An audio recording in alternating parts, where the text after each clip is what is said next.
Welcome back, everyone. This is Akinar here with more Elden Ring, where I have taken the liberty of tracking down the location of a painter. I found where our painter is. He is hanging out here on this bridge. It was actually not, I mean, it was kind of close to where I put the beacon. Relatively close. So we have a painter to pick up his item here in just a moment. We are also going to be continuing our adventure here in the Mountaintops of the Giants. We last time did make our way through Castle Sol, and we took down Commander Nile, the guy with the lightning peg leg. It was a fun boss, and we now have the other half of the Haligtree secret medallion. So we do have access to this hidden path to the Haligtree. And so I do want to get there eventually. And it's because it's very exciting knowing that Millicent has hinted that this is probably where Melania is. That thinking about the possibility of that boss fight is exciting, but also intimidating based on the impression that I do have of her being an extremely tough boss. So for now, I think we are going to proceed to the east in the Mountaintops here, and our main objective of getting the Flame of Ruin, and then we'll worry about the kindling later.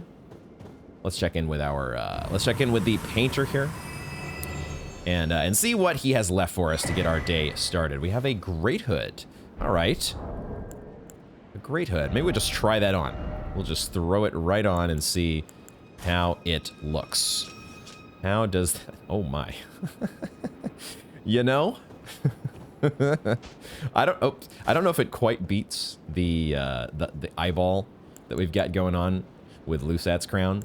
It's not terrible though. It kind of plays in a little bit more to the Bloodborne aesthetic that we maybe have adopted with the double whips over here. Let's read about the Greathood. We're press the right button here. Hood, far larger than the head it is meant to cover. A burial shroud of sorts for those who discover at long last the truth they sought. Oh, it actually does have, it increases intelligence and faith to the detriment of HP.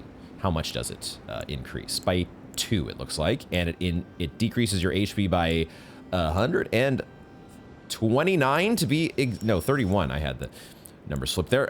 Yeah, that's a, we'll stick with our Glenstone crown for now.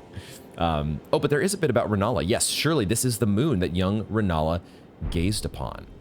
They do really emphasize the moon here in the Mountaintops. It makes for a great backdrop to the zone. Would Renala have been here at some point? I hadn't thought about the idea of how each of our characters would tie into this area.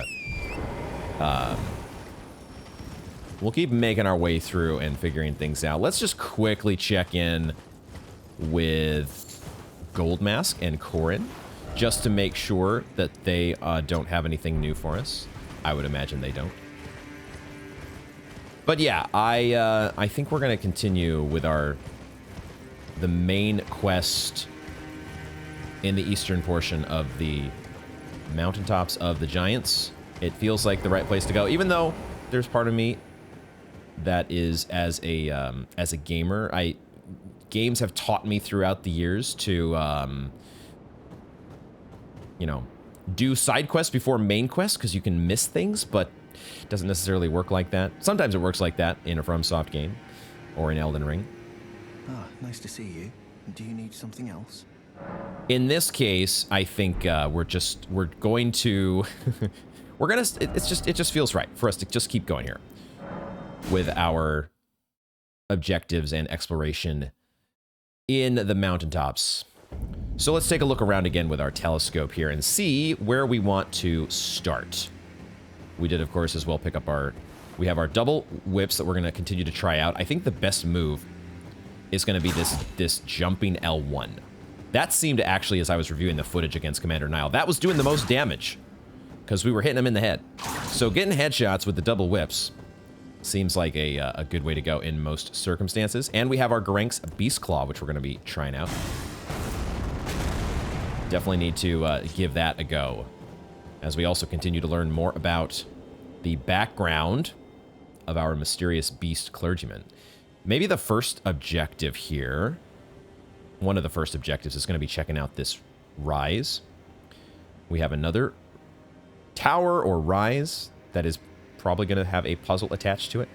So we want to be checking there. Or maybe the first objective actually is getting the map. It does appear that is the reason I put that other beacon on the map. So maybe that is actually the very first thing we will do. Let's do that, because then we can think about exploring in conjunction with actually being able to see the map. So let's do that here. Let's make a mad dash. We are going to be... I'm going to try to hug the wall here. The thought occurred to me just now, remembering all the way back to the beginning of the game. And our very first dragon introduction... the very first time that we came across a dragon was kind of in the middle of a swamp / lake. And so we will hug to the wall just in case. Oh God. Okay. Well, it's all of a sudden very snowy here. The visibility has dropped to nothing, so that's cool. We're going to actually, as I make my way to the map, we are going to use 2 stone sword keys to open up a dungeon so I can grab the bonfire, because I like to do that. The Spiritcaller Cave. Sounds like a blast. The Spiritcaller Cave, much less snowy inside of the cave, as you would expect. We've got a bonfire activated, so let's keep going. As we hug the wall and avoid a potential boss fight. That's really what I didn't want to jump into straight away. We'll see if we can do that, but man alive, I can't see a damn thing. What the fuck? No! No! Borealis the Freezing Fog. I hear a dragon. Guys, this is a blind playthrough. I promise you. I promise it's a blind playthrough. It just, all of a sudden, being out on this lake. Oh no. Oh no. Being out on this lake, this wide open area like this. It just clued me in. I had, thoughts of, wait a second. This feels like a boss area. I really wasn't expecting it to necessarily be a dragon, but it was. I kind of need to employ some ranged attacks here. We're going to need to employ some semblance of ranged attacks. If we can get X-Ike's Decay and the Scarlet Rot.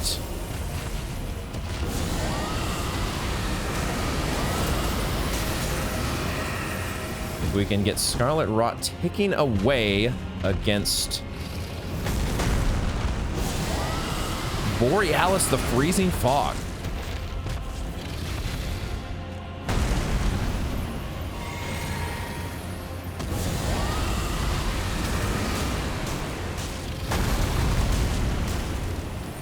Okay. I don't know how I didn't get hit, but I'll take it. I don't know if whips are going to be the way to go against our massive dragon friend here. Oh boy, fuck. That, what? Yeah. Okay, Frostbite is about to set in. Do we want to have, how do we counteract? I don't have any frost boluses on my quick items. So, should we be fighting on Torrent, I wonder? Should we be fighting on horseback here? It's good that we've got Scarlet Rot ticking away, though. I had not noticed exactly how much damage was building up. This is a bad one. Am I gonna need to switch to a shield?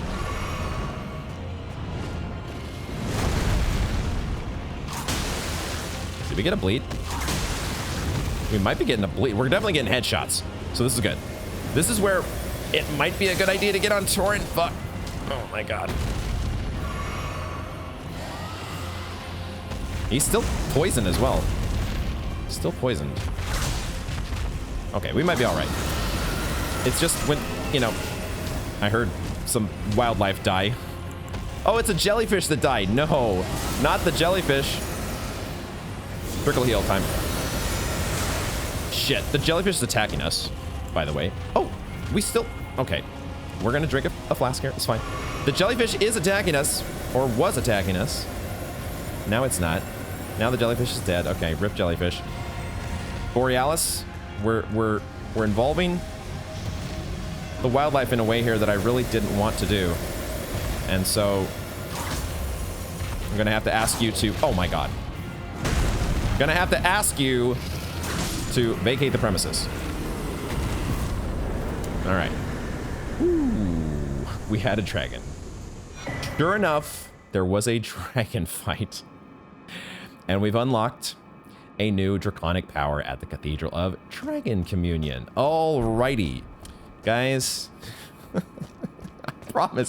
I promise you, I swear, like, the moment that I heard a dragon, the moment I hear the boss music engage, there's a dragon through the snowy blizzard, I'm like, oh God, I just said there might be a dragon out here. This is not scripted, guys, I promise you. I promise you. But there's, you know, you when you played, tell me you guys cannot relate to this. You've played the game, you've played Elden Ring long enough, or you've played FromSoft games long enough, and you just know when some areas look, wait a second, as I'm going into this spot, all of a sudden, this feels like there could be a boss fight, and then the fog happens. Actually, when the fog happened, I kind of thought that the idea of a dragon was going to be less likely. Snowy lobsters. Fuck. All right. Business. No, let's take care of business here first, guys. Let's just take care of the take care of the Dragon Communion business first. Now that we can collect our breath, Borealis the Freezing Fog. That was a fun one. Didn't have to bust out our shield either, so that felt good. Scarlet Rot. X-Ike's Decay doing some work. What do we have here? One new spell. Borealis' Mist. Spews icy breath from Borealis from above. This incantation... Oh, right. These things can be cast while jumping. Maybe we should play around with that. I did play around with that, like, when we first got one of these. But I don't... I remember thinking, like, it didn't really do anything.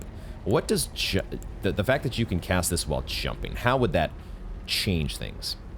Either way, the Ice Dragons were once lords of the Mountaintops long ago, until they were defeated by the Fire Giants and chased from the peak.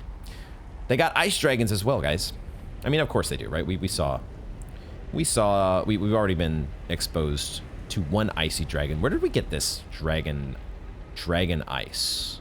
Where was the icy dragon? There's been so many dragons, guys. I kind of forget now.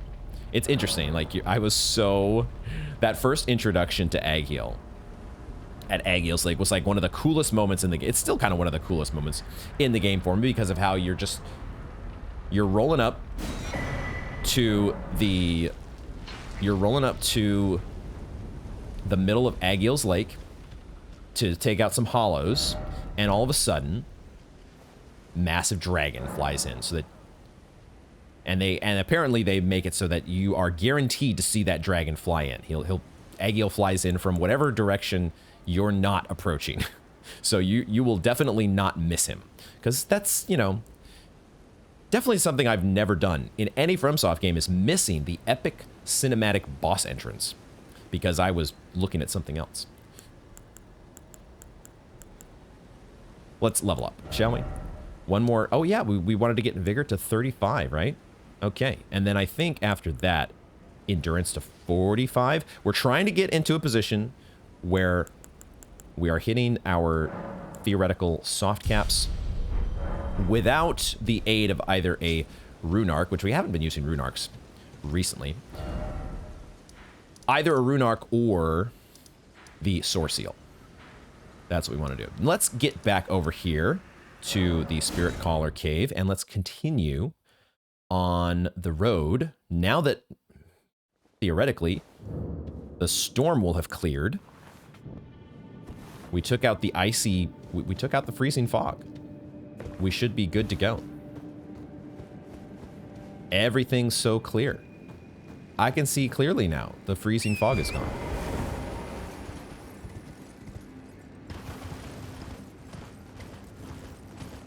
And we'll make our way to the map after getting a great dragon fight to start our day.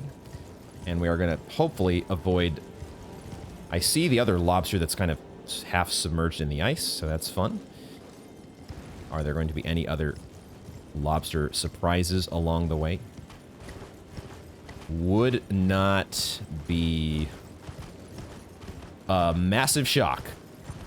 Not going to put it past that sneaky Miyazaki. I see a zombie dog. Okay. We'll just make our way to the side. Oh, the zombie dogs are still not going to leave us alone. Oh, okay. Wow, the map over there is actually quite a ways, isn't it? Okay. Whoa. Shit. We got the giant zombie dogs out here. This is a map run that is fraught with peril. It's a good thing we leveled up. We're gonna go through a fire monk's encampment, it looks like. So this is fun. Was there a site of grace? There is a site of grace here. Let's grab the site of grace. Let's do that. Oh shit. Let's just rest to reset enemies or whatever. Reset everything real quick here. We are at the White Ridge Road. Say that. I will not be attempting to say that as quickly as possible. The White Ridge Road. All right, Fire Monk encampment. Oh boy, there's a prelate. All sorts of fun friends here to deal with at some point. I hear a scarab. All right, we are through. And now, oh boy. Just a massive chain that has been left as a bridge. Look at this, though. We've seen this from a distance, and we have seen this depicted in one of our loading screens. But it is a whole different story when you get to see it up close. Are these the giants? Question mark. If so, who the hell is this? I have questions, guys. Let's continue to mull those questions as we hopefully make our way across a chain link bridge without any massive problems. Okay, good. We are here. And another site of grace. Now, I am, of course, still cognizant. It is a giant's grave post. Giant's grave post, plural. Is this a troll, or is this the I mean, I think it is a troll, but it also looks like the was it what? Why Bigfoot? That's the... I was struggling to think of the name for a second. This guy looks like the snowy... Yeah, it's a very... There's also a creature in Warcraft that's kind of similar. The big snowy furry guys that I'm having trouble remembering the name of, because that's how I roll. Let's get the map. Mountaintops east. The remote, desolate eastern summit is the highest point in all the lands between, overlooking even the Flame Peak to the south. The remote, desolate eastern summit. Okay, let's take a look and see the Flame Peak to the south. That wording, for some reason, is a little bit... is this not the flame peak here? Let me check this again. Let me check this one more time. Eastern Summit. Highest point in all the lands between. It's all downhill from here. Literally, apparently. Overlooking even the flame peak to the south. Yeah, so what is the Eastern Summit? Is the flame peak... I'm not going to try to overinterpret or overanalyze that description. Let's just observe what we can here for now. What? Oh wow, they've actually kind of given these little the outlines of these giant corpses that have been strewn about this mountaintop. It sure seems like this was the scene of a massive battle at some point in the past, perhaps the war against the giants. And these weapons that are... I'm still trying to figure out exactly what is implanted through these poor bastards. What a scene. I can see there's like a structure here to check out, a church perhaps. And of course the Flame of Ruin ultimately awaits us. We have our hero's grave over here. And who knows what else is hiding on this graveyard plateau. We had this fort over here that we kind of ran by, the Fire Monk encampment protecting a fort. There's another structure or ruins over here at the side of the lake, and then we have our rise back in this area. So why don't we actually start by heading to... We're going to start exploring, I think, at the rise. We'll go back to this White Ridge Road, and we're going to head north and see what we find. Just because it's nice to start with the rise, because if you get stuck, there's very likely to be a puzzle there that could have us stumped. And it's nice when you know there's a hard puzzle to mull over. Not that it's... Oh. Ooh, artillery leaf. Not that there's any... Having time to mull over a puzzle and put it down, come back with fresh brain, mull it over some more, put it down, come back again with fresh brain if you have to. Iterate on that as many times as possible. That's my process when I'm doing puzzle solving. Not that that's been a super help when it comes to the converted Fringe Tower. We also have Caloris Rise still to revisit at some point. Lots of... Oh boy. Lots of marionettes here. So... Do I have... Let's... we know that these guys can put out some serious damage out of nowhere. So let's try to... Can I please... Can I please...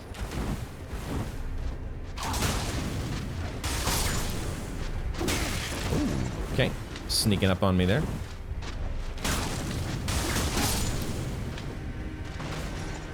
So, let's see what we have to mull over, shall we?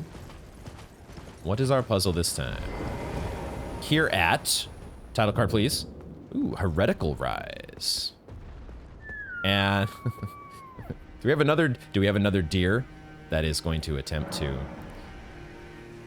enter?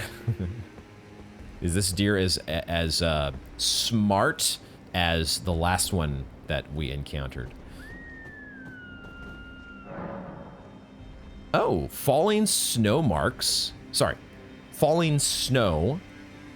something unseen. I see.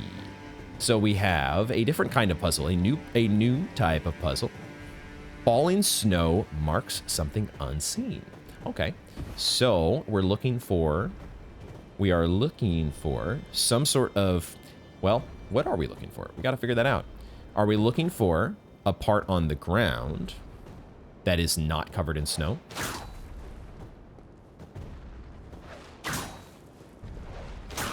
Or are we looking for... Are we actually supposed to be looking in the air? Ooh, is that an enemy? That is an enemy. Ooh, are there enemies inside of this Heretical's Rise? Looks like it is an Avionet soldier.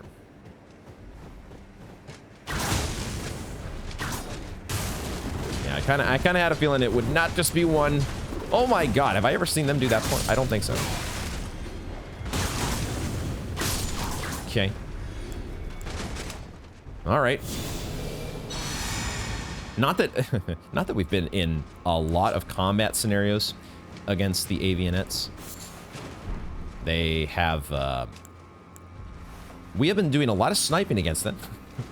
When we have as many opportunities as we have had, we have been trying to snipe them from a distance with the all-seeing frenzied burst. Oh, right, that was something that I was wanting to say earlier. I remember now what I was going to say, which is talking about Melina.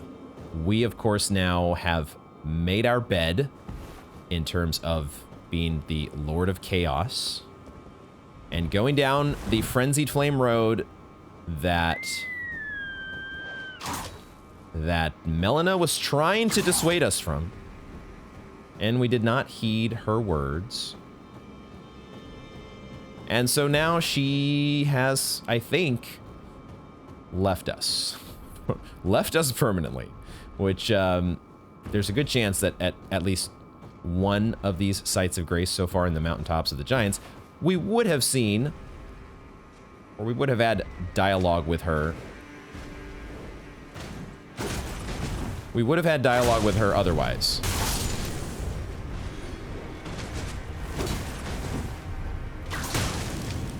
If we were following a more, I don't know, conventional ending, I'm presuming that what we've done with the Lord of Chaos is going to be connected to the ending of the game.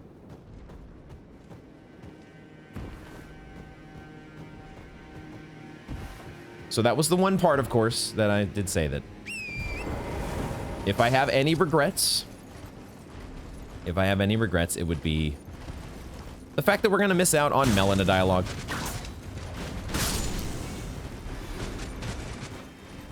That's my only regret. Because I do love exploring the story. As much of the story and lore as possible. I'm so far not seeing... We're finding these various bits of loot that are being guarded by marionettes and avionets and the like. But otherwise, so far, those are the boluses that I could have been using against the dragon. Maybe I should put those on my bar to have them ready. So far, I'm not seeing what is meant by the snow, the falling snow marks something special. Is that what it said? Falling snow marks something special. My brain is not yet cluing in to what needs to be seen. What are we trying to see here?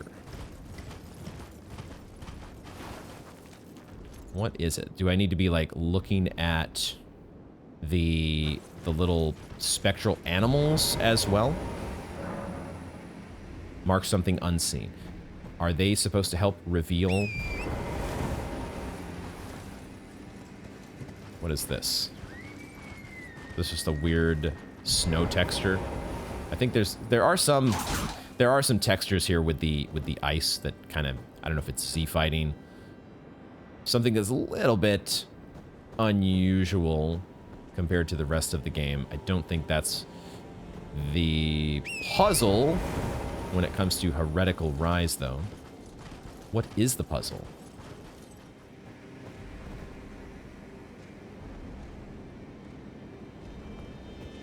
Oh, I wonder, is falling snow supposed to reveal some sort of invisible walkway? What I had noticed from afar, yeah, see this here? There are nascent butterflies? Well, I don't know. There are nascent butterflies on this ledge. And there's also a gap in the balcony railing. Does that mean that there is some sort of invisible walkway from... Could there actually be an invisible walkway from this bridge over here? This bridge that's broken? I did explore this bridge when I was... I went back off camera after we took down the Deathrite bird, and I kind of explored this whole area with all the skeletons and stuff just to make sure we hadn't missed anything. And I did kind of explore around this area, but I did not think about there being potentially some sort of invisible walkway leading up to the broken railing. I wonder if that could be it.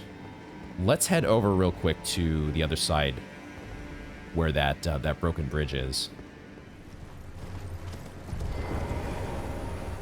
Can we see... Well, I'm under attack from the skeletons. I thought maybe they would ignore me. But hold on. We gotta throw some stones first. Or holy pots. That's probably what we should... That's how you deal with skeletons. We have holy pots for a reason. They are here for a reason. Use them! Alright, you guys are out of here.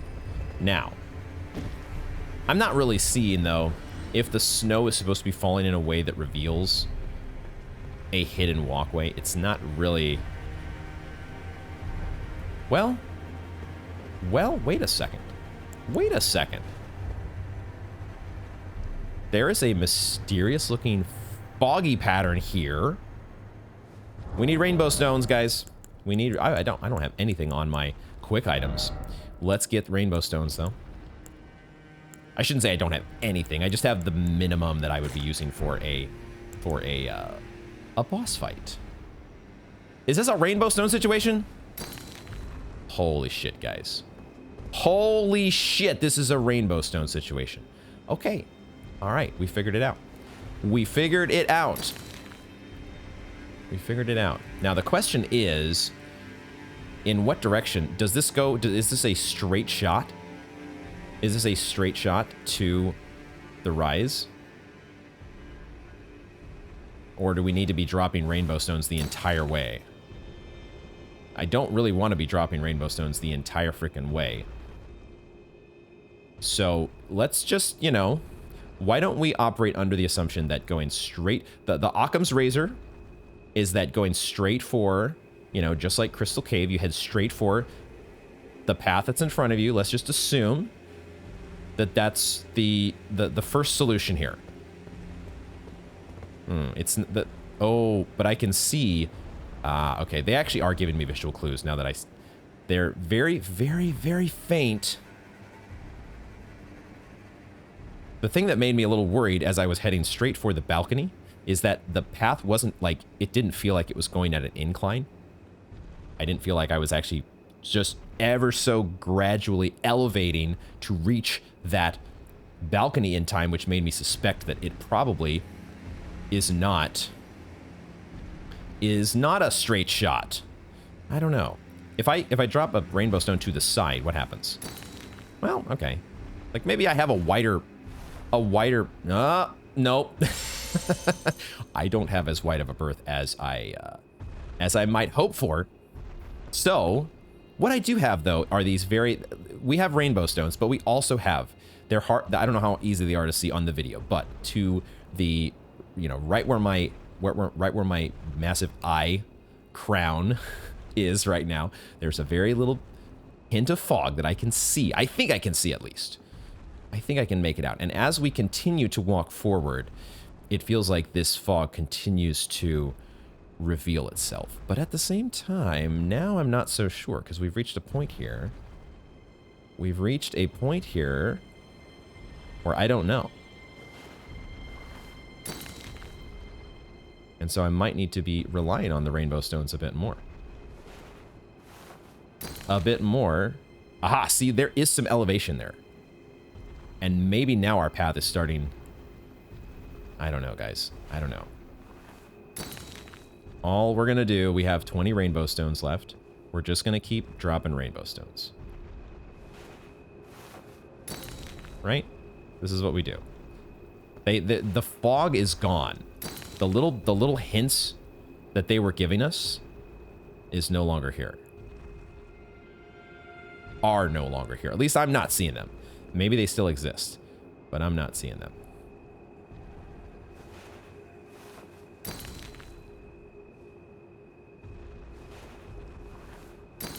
You got rainbow stones. Why not use them? Why not just keep heading forward one bit at a time? You know what I'm going to do? I love this cape. I love Mablythe's armor, but I also want to see. So just momentarily, we are switching to something that has no cape. So I can see the prism stones that I'm dropping bit by bit as I'm going along here, right? This is how we do.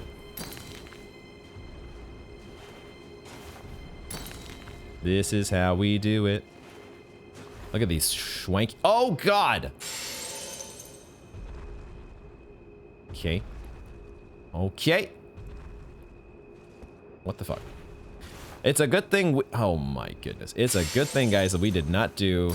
That we did not do a straight shot. We're gonna have to craft more of these. I'm assuming that I have the materials necessary to craft more rainbow stones. I think it's just ruin fragments, right? Which we have so many of. So let's just craft, what, 100 of these suckers? Give me all the rainbow stones. I already dropped one. I already dropped one. We're just making double sure, I guess, on this one.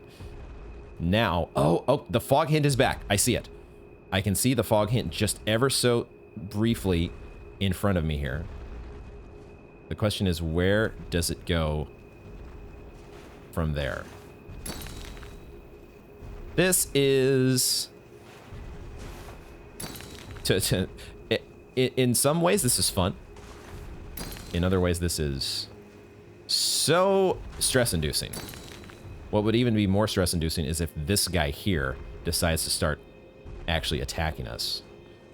Yeah, the fog is kind of back. I can see it's kind of going to the left here. Yep. Mm-hmm.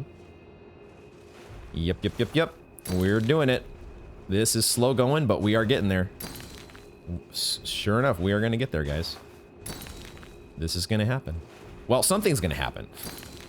Now, man, this is really going to have to elevate fairly quickly here. How are we going to... Unless that is a sus wall there? How are they going to get us up to this railing in time?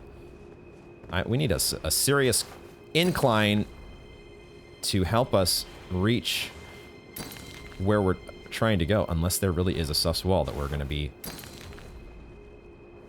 revealing here on this Heretical Rise. I guess that is actually the path. Unless this is a dead end. Don't tell me this is a dead end. Don't tell me this is a bridge that has diverging, forking roads. An invisible bridge with forks in it. This is not... Please don't do this to me. I mean, I'm dropping the rainbow stones here, but of course, where else could this go but right up to this? Motherfucker. This... Motherfucker.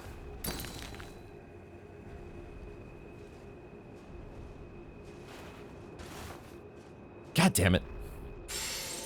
Holy shit. Okay, well... at least we've got rainbow stones, guys. At least we've got rainbow stones. So, there's got to be a fork in the road, right?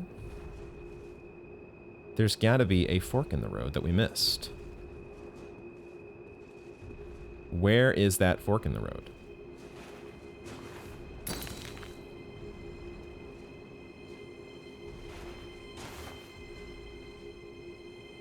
Where is the fork in the road, guys? It may be... Like, it could be back where we took that right turn. This has definitely got me in a bit of a Christmas mood, though. The holiday lighting with our rainbow stones here. It is that time of year, as I am recording this. Getting close to Christmas, which is always a great time. What I would like most for Christmas right now, though, What I would like most for Christmas, god damn it. Oh, is some sort of a clue to tell me what I need to do here. Like, is there wouldn't be like invisible like jumps that you have to make? Ledges that are, how in the world would you know where to jump? What I'm afraid of is that there is some foggy, very faint fog. Oh, I think I see it. That's what I was wondering. I was like, I need to pay attention and not keep blabbering the entire time. I need to actually pay attention, because if I look and see that at the very left-hand side of the screen, there's a bit of bluey, misty fog revealing what appears to be an incline. I'm not exactly sure the direction that it's going here, so we'll try to. Oh, it is. Yeah, this is the one. That is so mean. They take you on a dead end, because you're kind of thinking. I was kind of thinking. I was like, well, maybe it's gonna like go up to this little archway up here. It's gonna reveal itself to be a sus wall. Oh my god, the little stumble that might. Oh shit, we are precariously standing here. I think we need to go this direction. Yeah. Okay. Oh my god, this is. Oh guys, this is something else. This is a. Oh boy. Oh boy. Crystal Cave out in the middle of the frozen mountaintops. So we did have an incline.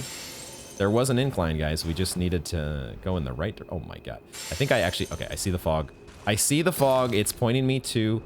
It's pointing me here. Yeah, they're giving me actually a fairly obvious fog path now, aren't they? It seems kind of obvious, but also, man, it does not feel comfortable.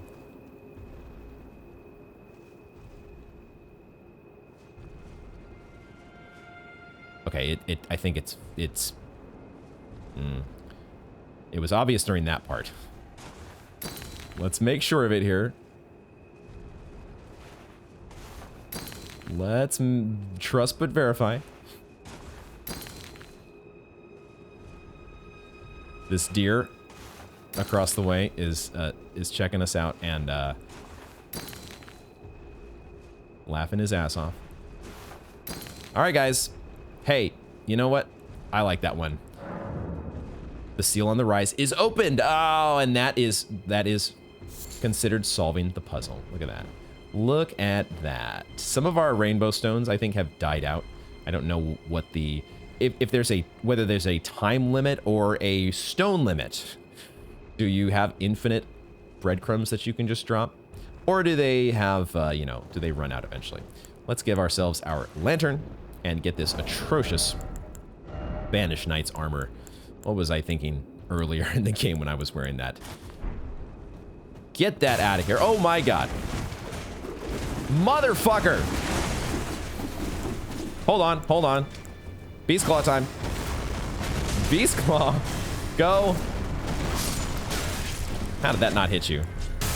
Dude, that... that...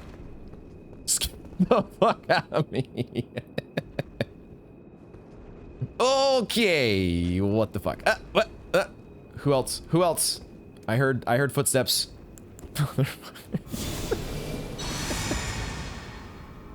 Holy shit, my heart. My heart.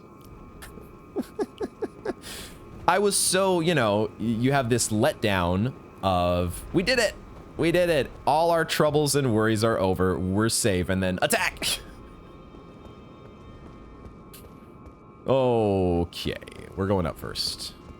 We are ascending. Ascend. Ascend with Gorb. Actually, we kind of have the Gorb. I just realized we sort of have the Gorb hat on, don't we? This is the Gorb hat. Ascend with Gorb. That's the new moniker of the playthrough. Oh, really? Motherfucker. Why? Why? Why must you be this way?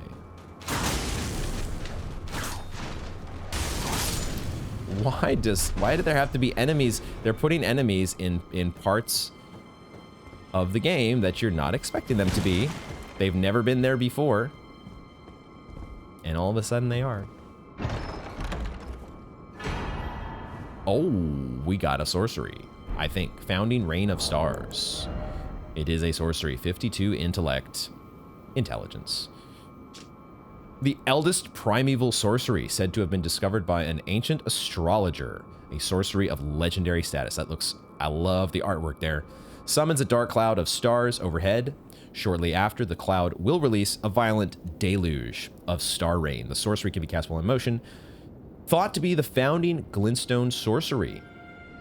The glimpse of the primeval current that the astrologer saw became real, and the star's amber rained down on this land. Would Selen be interested in that? Would Selen's... Selen is in a state, that's for sure. I'm not sure it's a state that we can alleviate. Unintentional rhyme. 1063. Heretical Rise, though, has been solved. I don't think it's been fully cleared. We have one more enemy down here to technically dispose of. I think patrolling the hallway. And then we can say... Oh, there's multiples. Nope, I guess that person is... The footsteps I'm hearing are outside. I thought, oh, we got another ambush in this room.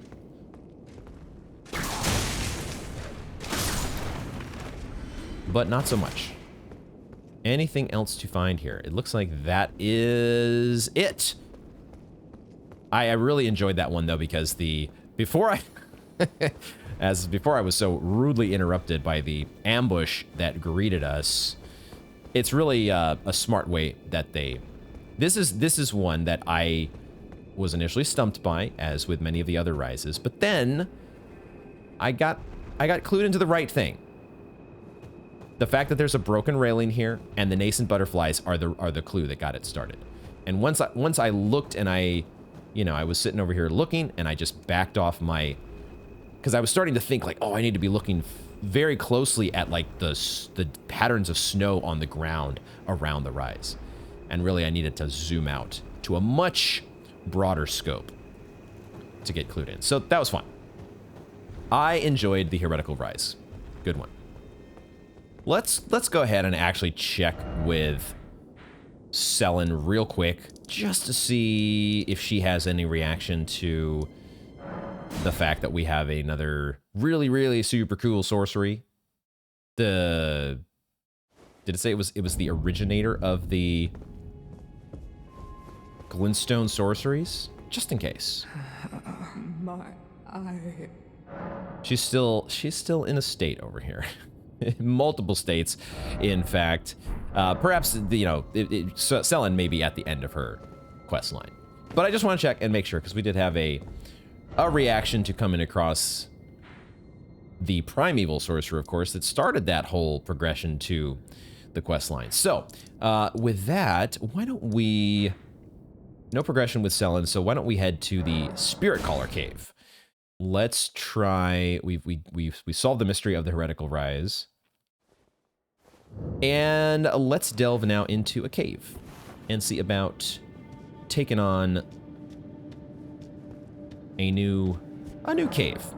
It's probably going to be, similar to a lot of other caves, or it's going to share similarities. Like potential sus floors. I see you. That was like the first thing I was thinking of. I was like, they're going to have a potential sus floor. Boy, does that look as sus as they come. That might be the only way forward. Sometimes the sus floors you have to fall through. And maybe we do want to fall through that one to fully explore the place. It's not one I want to just volunteer going for, though. Or is it? Or is it? Do we just jump right in? Let's hold off. Let's just see what's around the corner up here first. See what we've got. A Spiritcaller snail. Okay. Oh, we can attack. These are actually... Oh, because, of course, there's a Spiritcaller snail. The wolves are attached to the snail. The wolves are attached to the snail. So you need to eliminate the snail so that you are... God damn it. You need to eliminate the snail, which I thought I had done, in order to eliminate the wolves. Get those out of the way. 5 arterial leaves. We have so many Arteria leaves that we are not taking advantage of. Need to be doing that. And we also need to be trying more Beast Claw. That would have been a great situation for the Beast Claw. Let's see if we can do that. I'm still just enjoying the double whip life. There's a level of enjoyment that comes along with kind of a bit of a return to my, what feels like a bit of a return to my Bloodborne adventures, as the Threaded Cane was my starter weapon in that game. So getting back to this jumping L1, not that, the jumping L1 when you have the power stance going on. It's reminiscent of the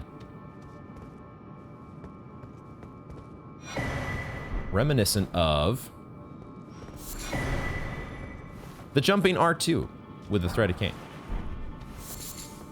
That was a Hero's Rune that we picked up. Not that many. A Hero's Rune. Hero's Rune, a Rune Arc, Golden Rune, so much rune in one corner of a cave. It's almost too much to handle.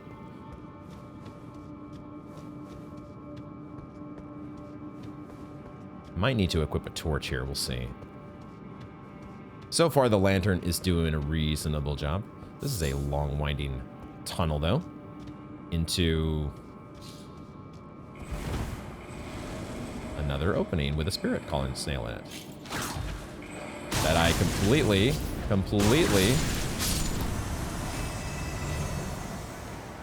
whiffed on my jumping or plunging attack, I should say.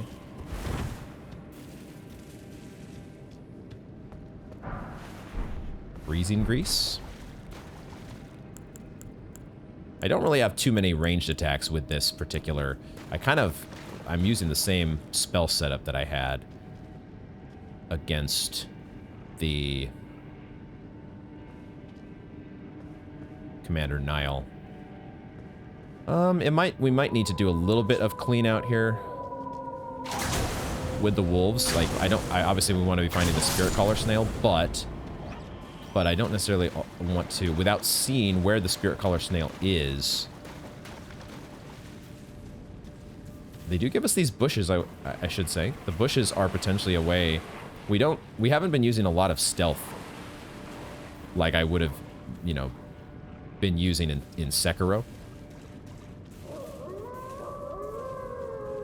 I thought for sure. Oh, I did see a snail over here. Okay. So they do give you the bushes to use as stealth. Kind of like in the tutorial area. This guy saw us though.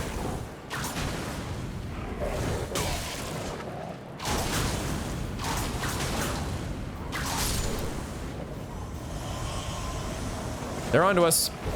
Let's drink.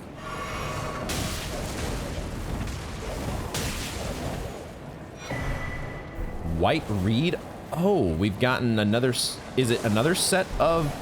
Like, it looks like the samurai armor. There's a samurai attacking us as well. What the fuck?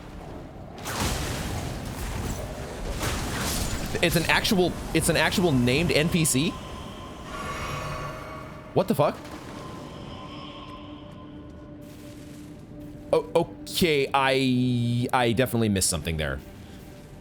We were being yeah. I was just expecting this. It looked like wolves all around us. Nothing more than just a bunch of wolves connected to Spiritcaller snails. I think that's what they're called. But then all of a sudden there was a samurai attacking us. We started as a samurai. We are I guess in our heart of hearts we are a samurai still? Question mark. And we were being attacked by one all of a sudden that looked like there was a nameplate for, and I did not get to read it. But I didn't really, I thought, oh, there's just, it was surprising to me that killing the snail actually killed the samurai. White reed armor. This is very different than the samurai gear. It's worn by, so armor of the white reeds fashioned from banded iron plates, worn by the Inaba, head disciples of the great swordsman Okina. The Inaba, Okina, was the name of the guy that fought with us at the Radon Festival, right? The Inaba traveled in pursuit of not only the master who abandoned them, but also proper deaths won honorably through hard-fought combat. To be a white reed is to seek death, fitting for the Inaba, who desired nothing more than to die by the sword. Okay. I'm really kind of sad that I missed the name. I could very, very quickly see the name of that samurai that was attacking us. I very briefly saw there was a nameplate on the screen, but I did not have a chance to read it. I'm hoping I can see that when I go back to do editing. If it is not, oh, this is the boss. We have a fog gate. All right. So so if it's not legible in the footage, I think I am giving go ahead for the comments section. Go ahead and tell me the name that I may have missed. If it's something that I don't see in editing. I guess that's hard for you guys to know at this point. So yeah, whether or not it is seen on screen, feel free to tell me the name of whatever enemy that we were just fighting and nothing more. Just the name. Cause I want to know, just in case I missed something. That really just caught me by surprise. Very much was not expecting it. Okay, maybe we'd use, let's see, what do we use here? What do we use here against a Godskin Apostle, for real? It's a Godskin Apostle? Shit. Shit. That's not what I wanted to see. At least we know that we can, well, I don't know. You are a spirit version of the Godskin Apostle, so maybe I can't actually get you to bleed. I don't know. Having a hell of a time hitting you right now. Okay.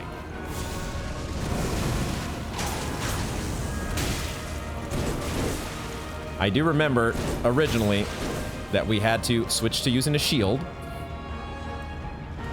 against the first Godskin Apostle. The very first one that we faced off against, because my dodges were not on point enough.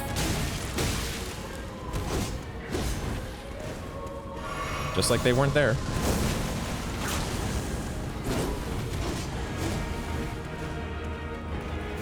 Are we gonna stick with the double whips against you? Man, that move there.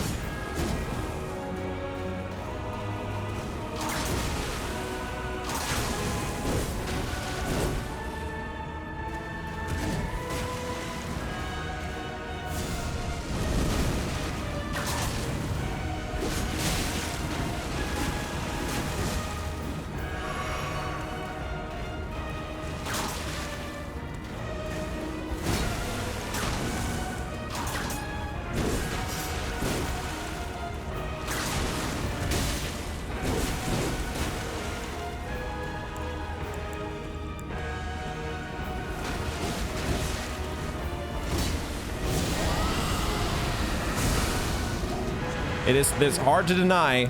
It is hard to deny the damage. The damage with, oh, fuck. The damage from Dragon Maw is so good.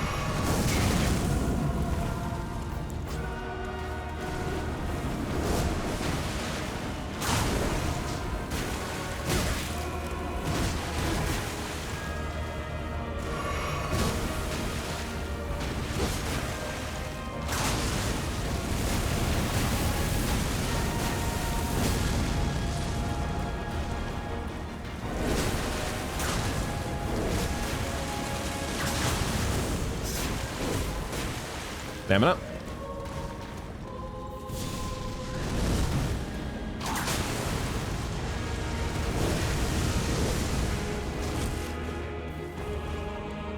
It does not feel like we have been able to trigger a bleed at all against this guy.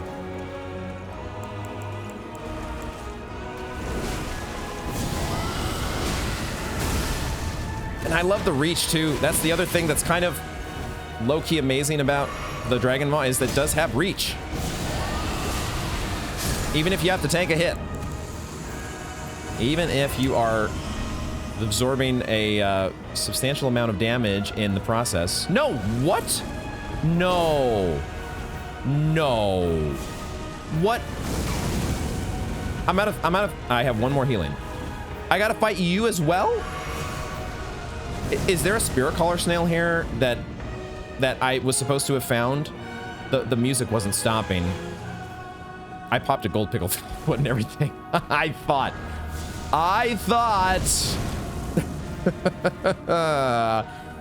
Oh, guys, this is some bullshit. This is some bullshit. We're gonna have to use something here.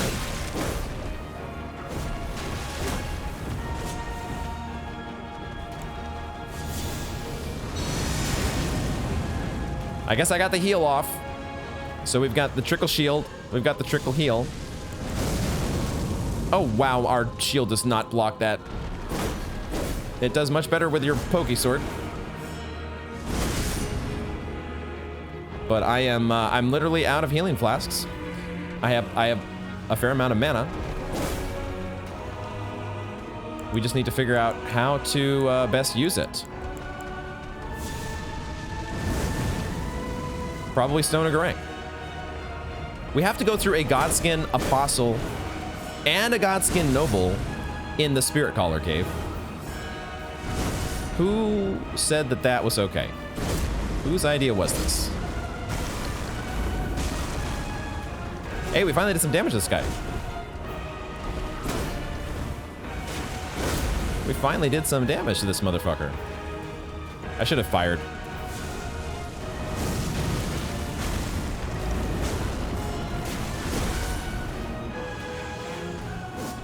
Okay, all right, let's see if we can do this. Can we do this? I feel like this guy is less of a handful than the Godskin Apostle, but then, I don't know. We're gonna need to redo our trickle heal at some point, probably. I shouldn't be rolling. Just block. Your shield does well enough, just block. 2 of these things. If there's a Spiritcaller snail somewhere in the corner that's the real boss that I'm supposed to have taken out, then it's not like the original Spiritcaller that had the. There was a Spiritcaller that had a Crucible Knight that was fighting for it, and we killed the Crucible Knight, and then it came back. But the whole time, the boss meter was not Crucible Knight, it was Spiritcaller Snail, right? So in this case, I think we actually have to beat the spirits. I think we actually have to do the deed, guys. Just trying to stretch out as much value as I can from my healing items. And finding my opening to do a trickle heal.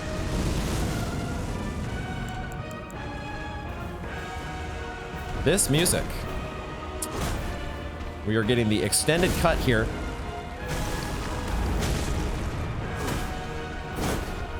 Of the Godskin theme.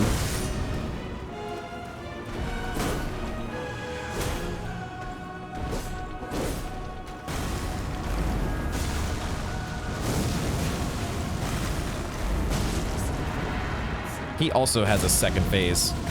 I don't necessarily remember exactly what... Oh, that's right. That's right. Of course, he goes roly-poly on us.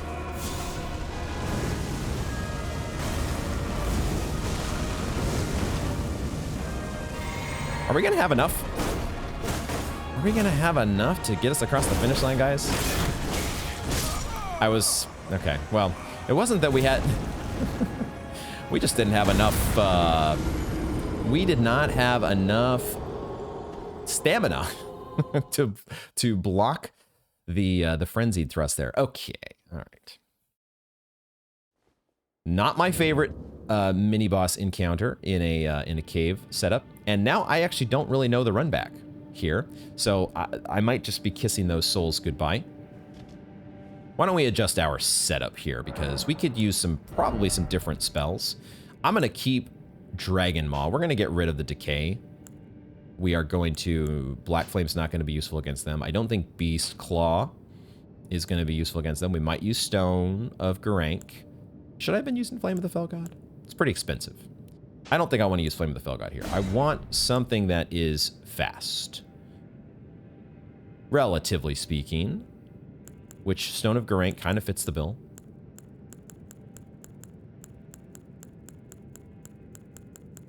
Just regular old Lightning Spear could be fine as well. Maybe we go with those. We see what are we using in our Flask of Wondrous Physic? We have Faith and Opaline Heart Tear. That's fine. I think that's fine. That is a-okay. The question is, how do we allocate our flask setup? This is another situation, the problem with this double whip setup. The problem with the double whip setup is you really got to get good at dodging.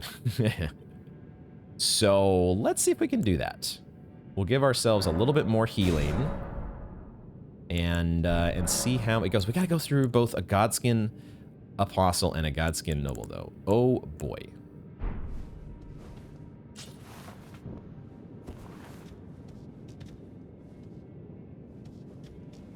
I think this situation actually calls for the Visage Shield. I think we need it.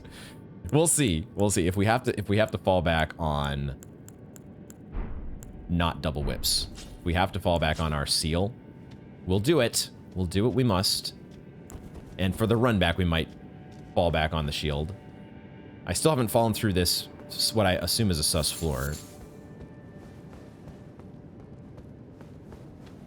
So there's a whole nother part of the cave still to explore. The question is, running back... Shit. Running back... I should have given myself a free trickle heal. Because this is a pretty far run back. And then there's going to be that room that has all of the snails. Oh man, then the wolves are still chasing us. Yeah, I'm not sure if these... I'm not sure we're getting our runes back, guys. It's only like 40k. It's no big deal. The guy's back. Inaba, disciple of Okina. Okay. We got our name. We got the name of the guy. I'm almost out of stamina. Okay, so there is just a... All right, I guess we're in. I guess we are in.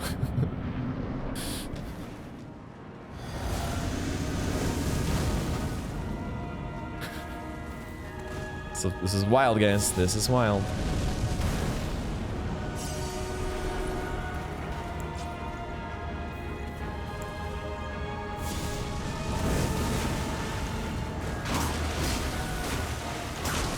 This, you know, if you're not doing the jump, even with the jump L1, it's not... The amount of damage you're doing is just... It's okay, but it's not crazy.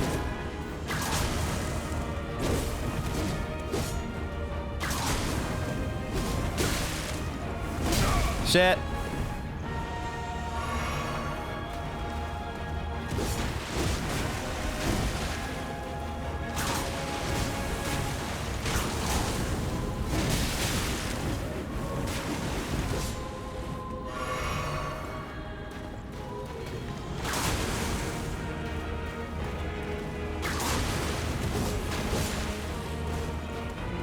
Okay, that worked out.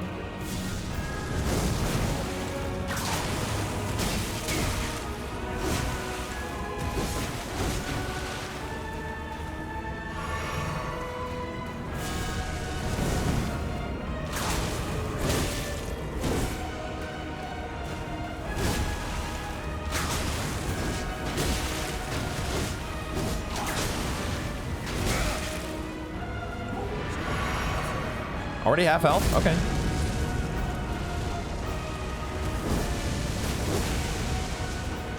The tree gets cut down. Awesome.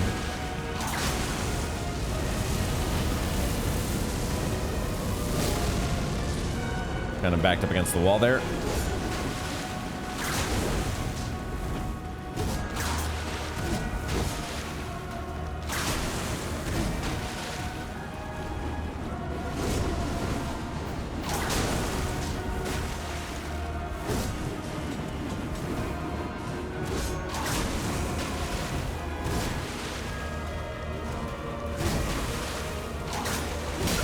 Shit.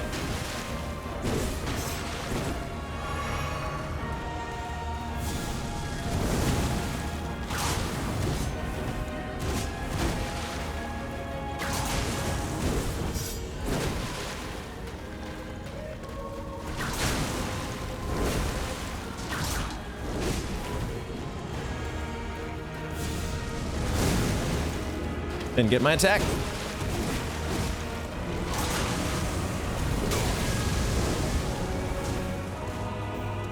Damn it. Probably need to drink. But also, we're very close to killing you. So I'd like to be ready to do my Blessing of the Erd Tree when we get the transition.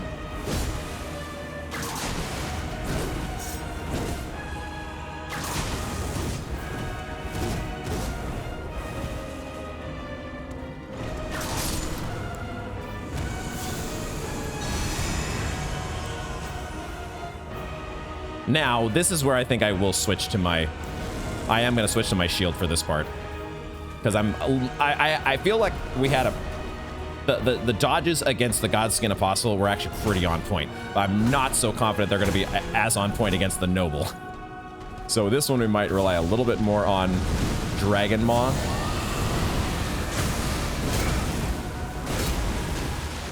Although I need to not die. We do tank hits. When we were doing Dragon Maw.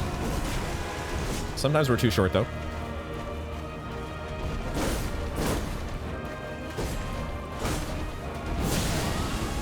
Damn it. How did he knock me out of that? How did he do that?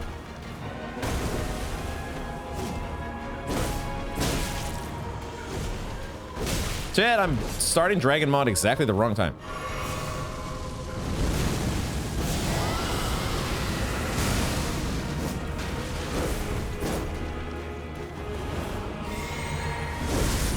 I had just enough... fuck.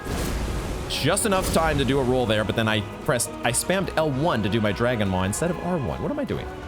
Pull it together here.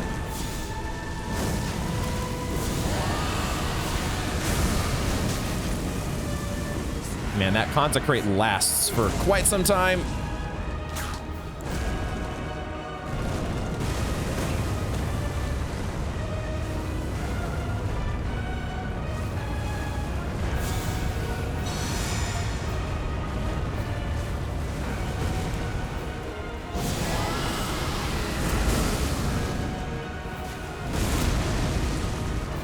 Should have gone for another Dragon Maw.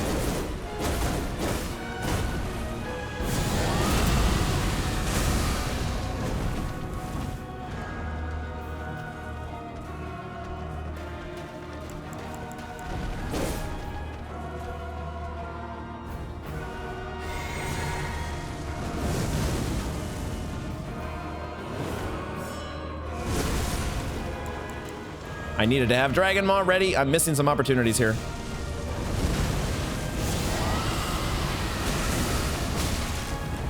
No! God damn it. I knew the panic roll. As soon as I did the panic roll, I knew I was gonna get fucking killed. God damn it. Okay. This is a challenge, but we've got the formula. We know how to make the run back, and we've got the formula for this. What I will do, I will additionally give myself a little bit of... I haven't even checked my talismans, goddammit. I don't even know what... We have a Bolt Drake talisman on, guys. We're fucking using a Bolt Drake talisman. What is wrong with me? What type of damage negation, or do we even want damage negation? Maybe I just want faster spell casting. That would be really nice to have with Dragon Maw, wouldn't it? That sounds like a great idea. Let's also give ourselves... The other thing we are going to memorize here is...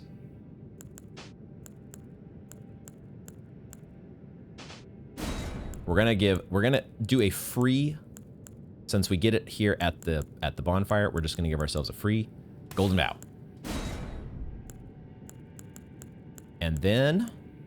And then we put back Dragon Maw and Stone of Grank. Cool. There we go. There we go. And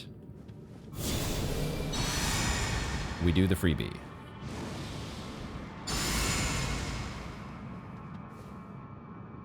And we do our run back.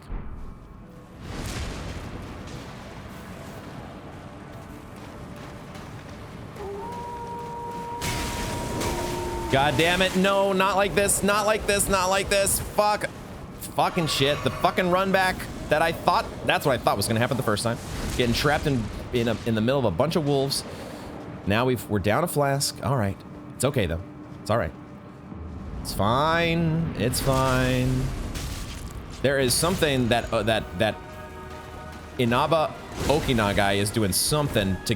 He's like the self. God damn it! Okay, I'm getting frustrated here. I'm getting frustrated here. Collect myself. What is that move where the Okina guy is stabbing himself? Is it the Rakuyo from Bloodborne? What weapon was it where you activated self-harm mode to get more damage?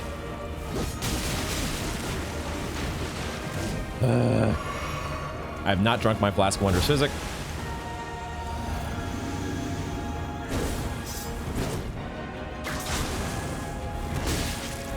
The dodges that were on point last attempt, not there this one so far. Come on.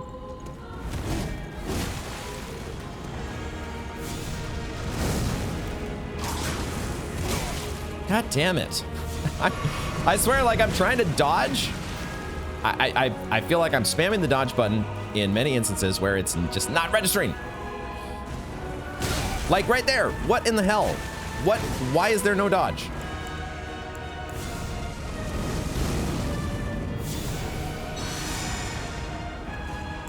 Why is there no fucking dodge? Probably because I have not recovered from the last input. There is a lag before you get to do another input. That's what happens.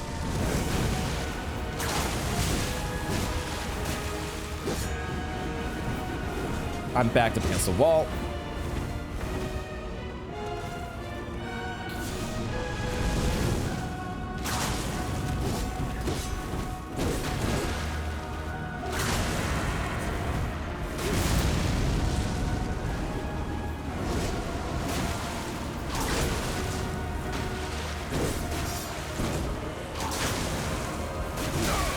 Panic rolling. The panic rolling is doing it to me right now.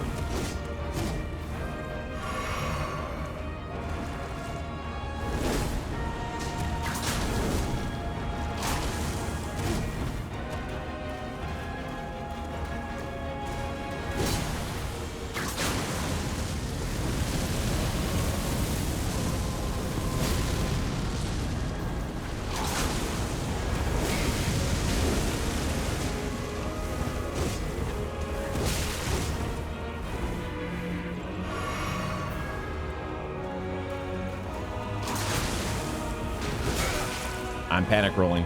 I'm just panic rolling, and it's getting me killed.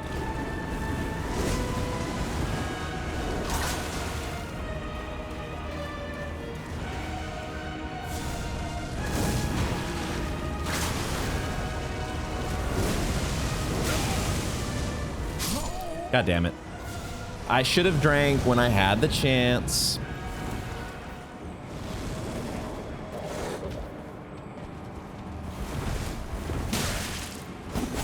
Motherfucker! Ah, why did I think that guy was just gonna do that thing where he stabs himself? And then instead he attacks me. Fuck me. I'm getting so tilted right now, guys. I am getting upset because this run back is one of the worst. Like, there's no Stake America, you know? There's no Stake America. That's what we're really missing. Fuck. We need a Stake America, guys. Why? Why? Everything must be so fucking silly.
Just waiting for you to do something.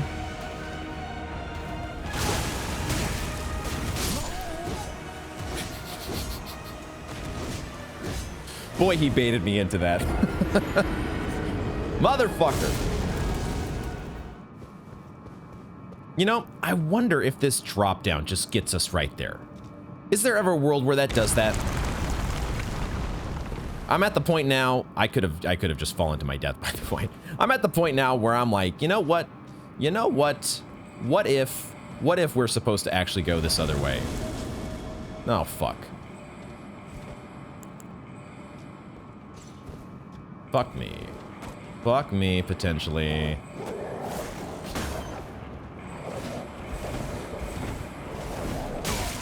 Hold on here, hold on. I'm gonna try to run by.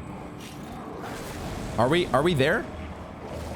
I mean, are we there? Are we there? That didn't really help me. That didn't help me. That didn't help me, guys. That's not what I was looking for.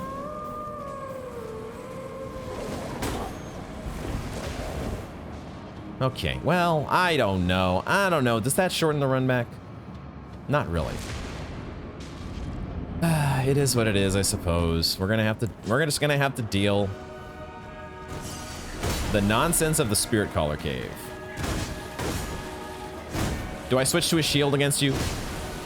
Do we switch to like an all magic setup? Just to give myself less of a headache?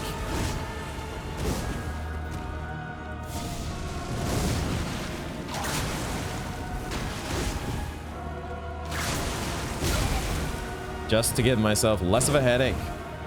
Is that what I do?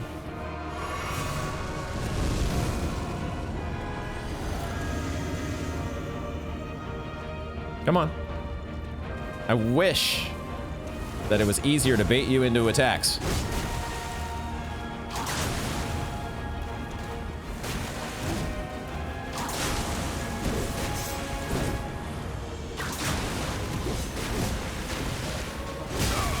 God damn it.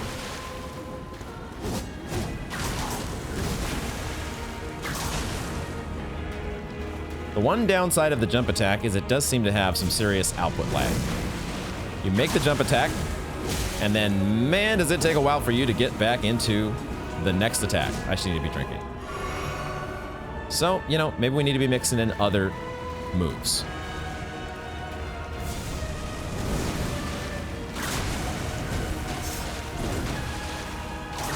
But I like it so much. I do enjoy it so much.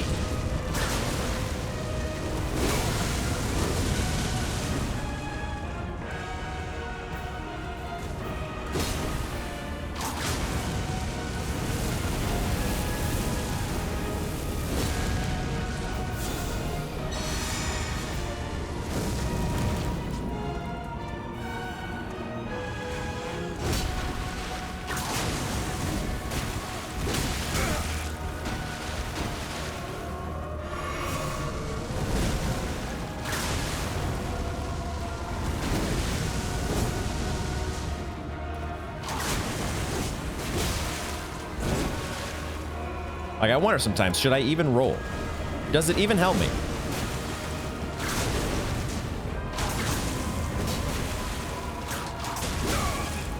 Answer, yes. Of course it helps me.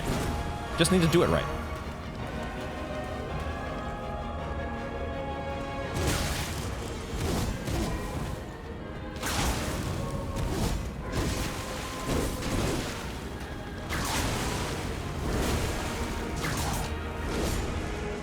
I'm out of stamina.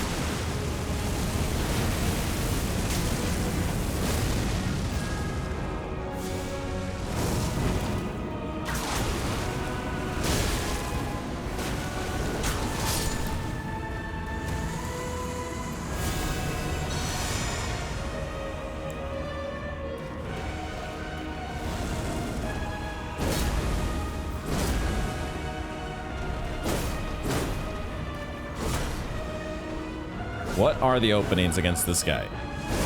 That's the opening, right? Not really, though.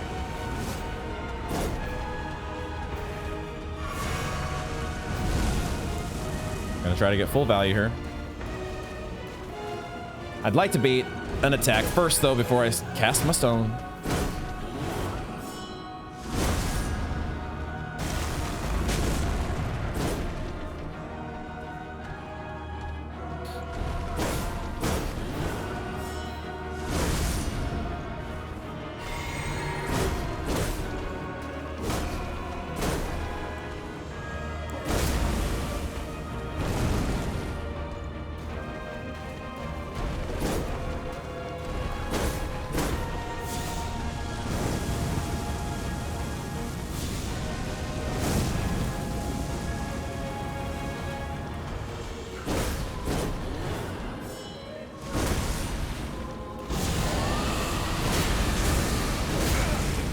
Boy, do we have to take some damage with the Dragon Maw. Is it worth it?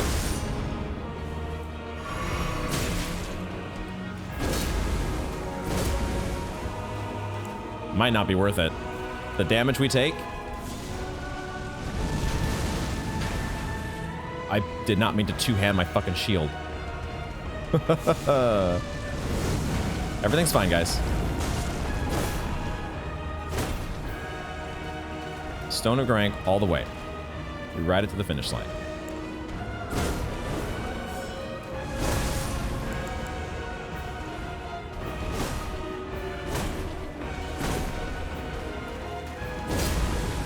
Should have cast there.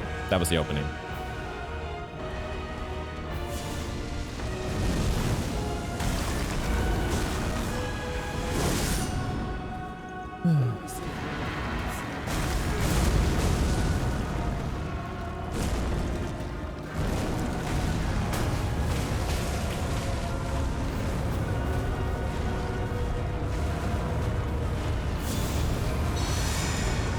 Close.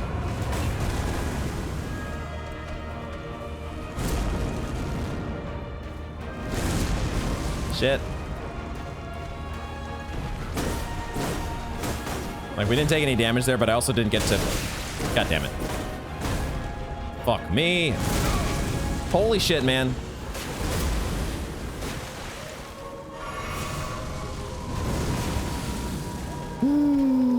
Keep it together. Keep it together here.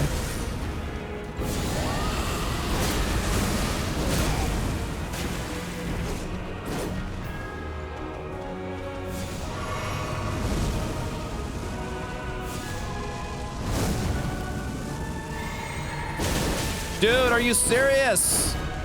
This guy. All right, I've made some changes. First of all, I am kind of a dingus because I completely forgot about Bloodhound Step. Even though the words are literally right there on my screen, we changed around the whip hands during the Commander Nile fight, and then I ended up not even using Bloodhound Step because we went directly back to the shield. So, but then I was actually thinking about it before sitting down for this recording session, and I was thinking to myself, I want to try out Bloodhound Step. I forgot we didn't do that against Commander Nile. And then just, yeet. It happens. We also are, I forgot about this Grail's Roar that we were going to try against bosses. It's pretty expensive in the FP department, so I have given myself an extra cerulean flask, but we're going to give it a try. I've also equipped some boiled crab, as well as changing around my function souls here, swapping out some fashion souls for some function souls to up our damage negation. And I've switched around the talismans just a little bit. We're using the Chloranthy ring. So that setup is all, I think, better. And we're also going to use a rune arc, because I have switched out the Soar Seal for the Chloranthy ring. That was what I did. So that means we do need to use a rune arc. So let's do that here. And then what was the other thing I was going to mention? It was going to be the Flask of Wondrous Physic. I have equipped this Crimson Bubble Tier. We're going to try this. I still do not remember what the effect was in DS3 that I became so so much a fan of. Mostly because I could cast it, sit at the bonfire, and then it would just last until it was in effect. But there was some spell. It was like revive or something that would have this kind of a thing where it would just, instead of dying, it just puts you to 1 HP. So it's like it's a cheat death mechanic. This is not I don't know exactly what this is going to do, other than I have tested it to know that it lasts 3 minutes, along with most of the other Flask of Wondrous Physic effects. So we're going to see in action how this actually plays out. It's supposed to heal us, which means we kind of need to let ourselves die in order to get value out of it. We're going to find out here shortly. Let's go ahead. I have gotten rid of the Golden Vow as our little freebie here, just because it runs out by the time we make this run back. This run back is really something, because it really is kind of the first time in Elden Ring where the game, oh my god. Okay, I thought I was going to kill myself. I thought that was a repeat of that one. Oh, I need to remember here. Wait. I didn't switch back to my Bloodhound step. I was like, I can do the Bloodhound step in order to, you know, dodge enemies here if we need to, while we're making this atrocious run back, which is very unlike Elden Ring so far. They've been so good. God damn it. They've been so good about you know, making sure that we have Stakes of America and other ways to mitigate the fact that, you know, I mean, they've been mitigating the run back. In so many cases, they've just been completely eliminating the run back. So this is an unusual one for Elden Ring. That actually hit the tree, which was fortunate, because I think it was going to hit me, because I was not dodging. All right, let's see if we can get back into the flow here. Get back into the flow. That Bloodhound step is pretty nice. That was, I pressed L2 to hit the guy there. I don't know why I did that.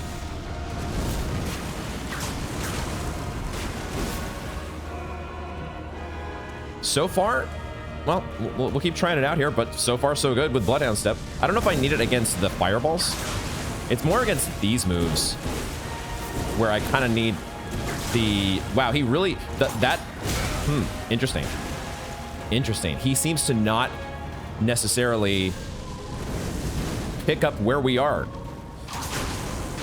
We're able to kind of fool him a little bit more. Maybe not. I'm supposed to let myself die here with this. Well, I don't want to let myself die, but I'm not drinking my flask is the point. Because we want to get the effect of the Flask of Wondrous Physic.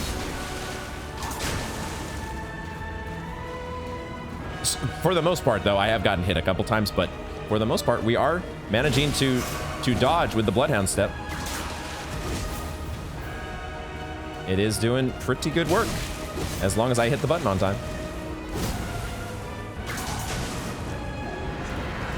I really want to drink here. Like, this is where I should be drinking. I'm gonna give myself some boiled crab, I guess.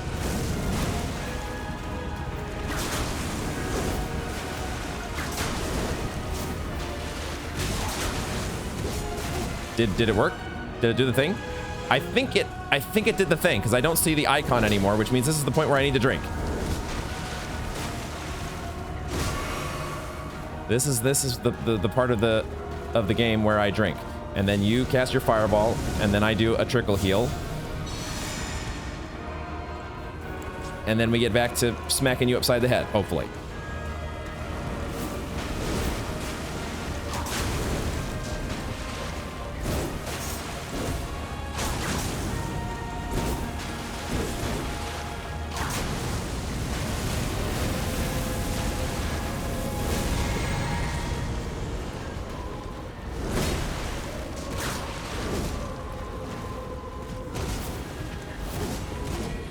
Yeah, the Bloodhound step is really, you know, confusing him. There are a lot of instances where he is just freaking confused. There's some instances where I'm confused as well. That's not the button. That's the button.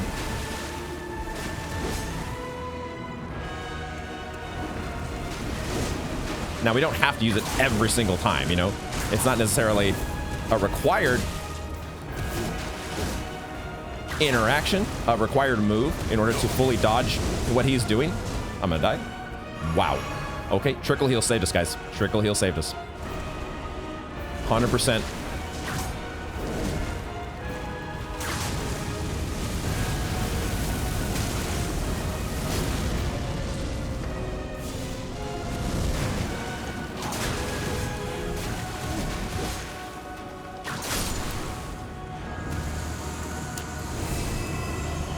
Now, the Grail's Roar is...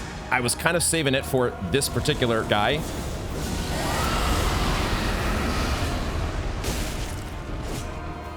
I wanted to save it for this guy because he was kind of more of the butthole. I was having more difficulty with him, so it felt like a better idea to save that move against the harder enemy.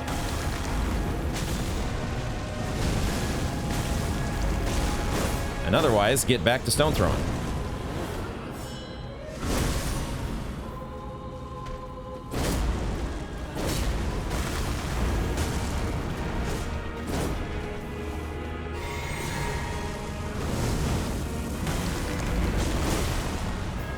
We are definitely getting some better damage negation this time. The changes that I've made to my armor along with the Grail's Roar are definitely feels like they are doing their thing. Oh, and I forgot that I can do, you know, multiple casts of the stone. We can continually throw stones. That would maybe be an okay time to reapply the Roar, although it does cost a lot. Shit. It does cost quite a bit.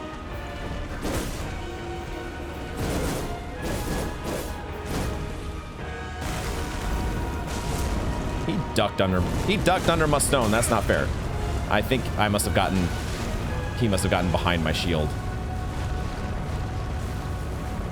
I should maybe apply a Trickle Heal again. We could do it right now, but now he's going to be out of it.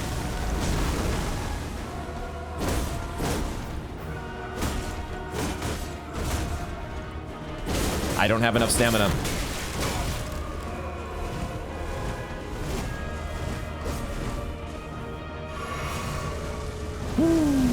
We're also, you know, benefiting from having a rune arc. There's a lot of advantages that we're giving ourselves here. Even though this guy is still kind of kicking my ass. And then did he dodge that? He did not dodge it. Oh, I thought he dodged it. I think it just barely hit him as he was casting his shit.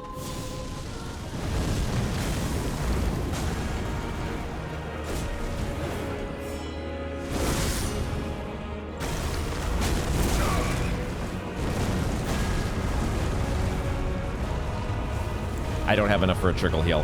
But what I do have enough is for a Grail's Roar.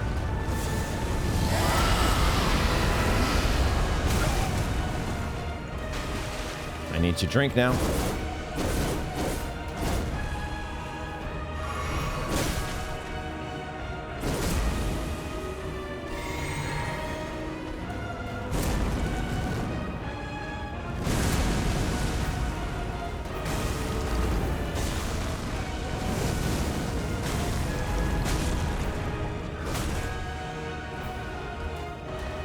Really wanted to cast another stone there, but I wasn't totally sure if he was done. I'm so glad that you are the jelly roll that you are, because it means that my stones rarely miss. They so rarely miss their mark, unlike a certain Lord of Blood. Unlike... Please let it be over. Please let it be over. If there's a third enemy to face here, I don't know what I'm gonna do. There is actually a Spiritcaller snail.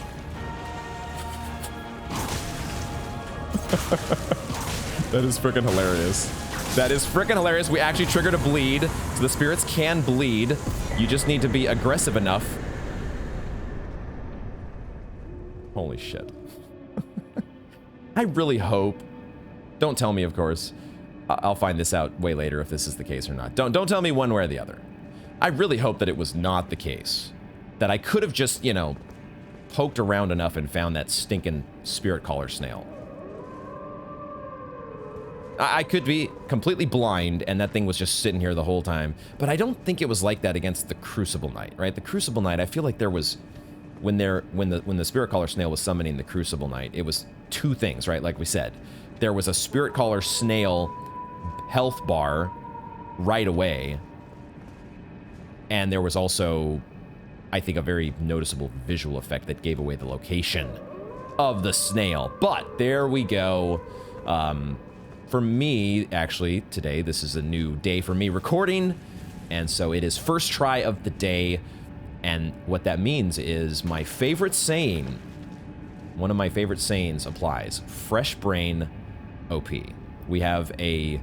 That first attempt of the day is sometimes your best. Oftentimes. We picked up now the Godskin Swaddling Cloth. Beautiful. It is a new talisman. And a new incantation. Black Flame Ritual. We get to do the Black Flame Jelly Roll Ritual. I love it. Let's check it out. Summon circle of black flame pillars around the caster. Needs 42 faith. What a great number. Superior black flame incantation. Charging increases the size of the circle. Okay. The Gloam-Eyed Queen led the apostles. It is said that she was an Empyrean chosen by the fingers. Okay. We're gonna warp out of here because the wolves, the wolves are driving me a little bit nuts. We are maybe gonna do a little bit of exploration here in the cave as well, just to make sure I didn't miss anything extra. Oh, those jellyfish just dropping in like that. That's the way to go. Let's get away from the constant wolf. That was honestly something that was distracted me a little bit the last time that I was recording, because the wolf howling was also happening during the boss fight. And the way that I am, my cat laser brain hears things and gets distracted by them. So, you know, we really needed the fresh brain to get focused in on a number of levels. I'm trying to switch back to my... Actually, what am I going to switch back to? Do I want to just keep these... I wanted to switch back my gear. That's what I wanted to do. Fashion Souls. Let's get the Fashion Souls back, if I can remember what the Fashion Souls was. We get the Fashion Souls back, so we look so spiffy. Best outfit ever. Just look at this amazing conglomeration of wardrobe. Let's read. So the Gloam-Eyed Queen. I'm going to need to review exactly what we know about the Gloam-Eyed Queen, but there was, I think the only time we've heard about her was on this weapon that we got from the first Godskin Apostle. If I can remember where it was a greatsword, correct? Correct. We have too many weapons at this point. There it is. I can't use it now. That's why I was initially discounting it, because it has the X on the screen, because I don't quite have enough dexterity. After my last rebirth, I made a conscious decision to, you know, this Godslayer's Greatsword is fine, but I think we can do without it. Anyway, yeah, the Gloam-Eyed Queen, who controlled the Godskin Apostles before her defeat at the hands of Malekith. So now we can add a little bit more. This Gloam-Eyed Queen could be a lot more consequential, because it does say that she was an Empyrean chosen by the fingers, just like Mikola, Melania, Ronnie. Those are the 3 Empyreans that come to mind. Was Radon also an Empyrean? It's been a little while since I have reviewed the details of my lore notes. Going to need to remind myself eventually about some of these things, especially if we go back to review the story trailer. We will go back to review the story trailer, but it's just a matter of when. This also talks about the Glowmine Queen. What does it do? Its successive attacks restore HP. Okay, we'll see. We'll see. It is made from that sacred cloth of the Godskin Apostles, made from the supple skin sewn together. It's just so wonderful. The Glowmine Queen cradles newborn apostles swaddled in this cloth. Soon, they will grow to become the death of the gods. All right. That feels amazing to take on that nasty freaking duo. Totally unexpected for us to get a double. I did not notice whether it said great enemy felled. I honestly did not notice that. In my mind, regardless of what it actually said on the game screen, I am going to count that. We are going to count that as a great enemy. We are going to. It is going to be in the Akinar canon. That is a great enemy. I'm counting that as a boss for two reasons. One, for being a pain in my ass, and the other reason for having just a gnarly freaking run back. Where's my Bloodhound step? Where was my Bloodhound step there? That was weird. We're just gonna explore. I'm gonna explore a little bit more of this cave just to make sure there weren't any little secrets that I missed, because this was a part of the game that we were exploring only as a result of having to do a run back. And so, well, are you kidding me? Are you kidding me? Really? I disagree. I disagree. Dude, okay, the Spiritcaller snails are actually snakes. That's the first... That's the first time. That's the first time that we've gotten that kind of a close-up. We're gonna have to use a Runarg here. The Spiritcaller snake just did a little, the old snake, the snake slithering at us. There are runes on the line. I did sort of almost forget that there are some runes to get here, so let's get our runes, if nothing else.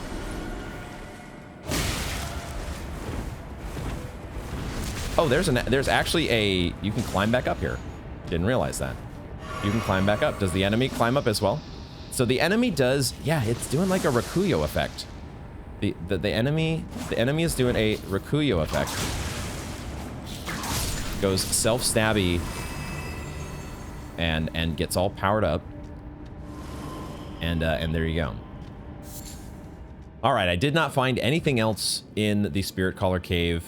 It really, you know, as I was thinking about it, the Spiritcaller Cave is kind of, it's probably the closest that Elden Ring has come to DS2. Like, the run back is just, there's so few run backs that are as gnarly as that one in Elden Ring. It just made me, it kind of made me think back to Blue Smelter Demon and having to run through whatever that atrocious area was. I know it's supposed to be a co-op area. You summon a bunch of friends, and that's how you take on the Blue Smelter Demon. But still, even if you summon a bunch of friends, it's just a crappy. Nobody enjoys that run back, and I certainly was not enjoying. I definitely have a much greater appreciation now for the Stake of America mechanic in alleviating that boss run back suffering in Elden Ring. All right, Spiritcaller Cave is out of the way, and now that we have also cleared the mist, the freezing fog of Borealis. Boy, is it... Guys, this is a beautiful game. Not sure if you were aware, but man, this is gorgeous. We're going to take a look around the lake here a bit. I am going to take a little bit more time to explore, see what I can find. The first thing that I had marked on my map was that there was a scarab. Wow.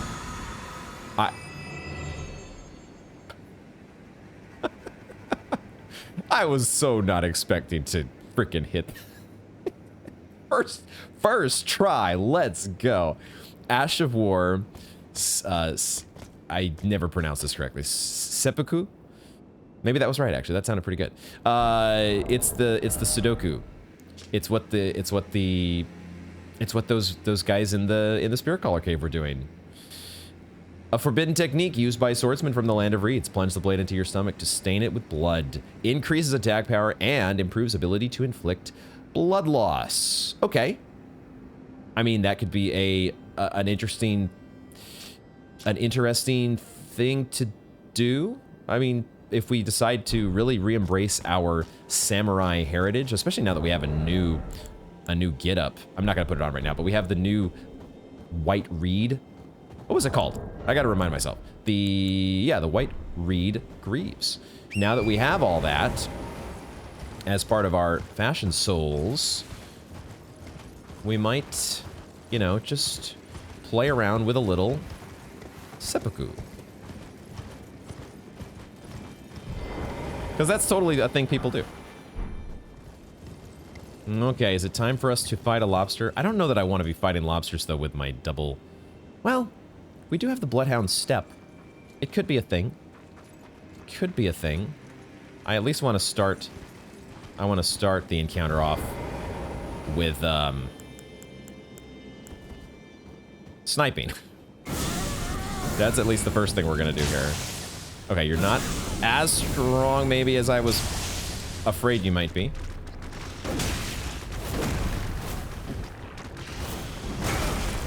Never mind. Never mind.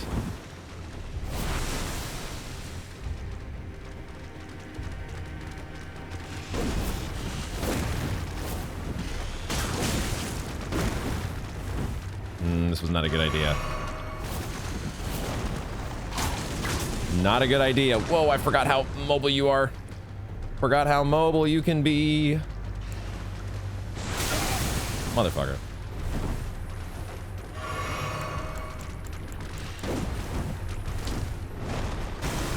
You know, I just keep kind of falling back on my stones. My Stone of Gareg is so good. Because we have the Beast Claw, you know, or the claw mark seal. It's so freaking good. And a big icicle encrusted lobster is not really going to be that weak to fiery whips. I don't know. Maybe I just need to adjust to the fact that, you know, it's harder. It's a more difficult play style to try to dodge everything instead of relying on your shield. It's just going to be a little tougher.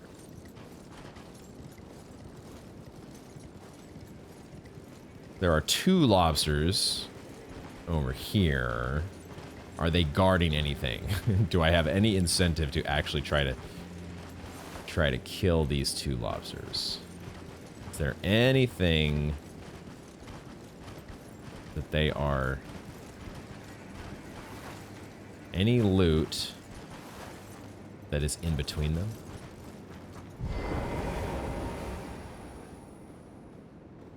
Be very quiet. Be very quiet. Ooh, Arteria Leaf. That's what they're guarding. The ever-precious Arteria Leaf. Okay, we're not gonna bug these guys. As I whistle to bring Torrent out. Fortunately, they are heavy sleepers. Okay, it does look like we've got a church over here. And it does look like there's a Site of Grace. Let's get it. Site of Grace here at... Oh, the first Church of America. Okay. We will go ahead and sit. The first Church of America. I have a strong suspicion that if we hadn't done the thing that we've done, that we would be talking to Melina right now. Something tells me, has Melina had dialogue at each, maybe not the second church. The second church of, there's a sacred tier though. It's been a long time. Can we even use this? Because right now we're at +10. Would they go beyond +10? Maybe they would.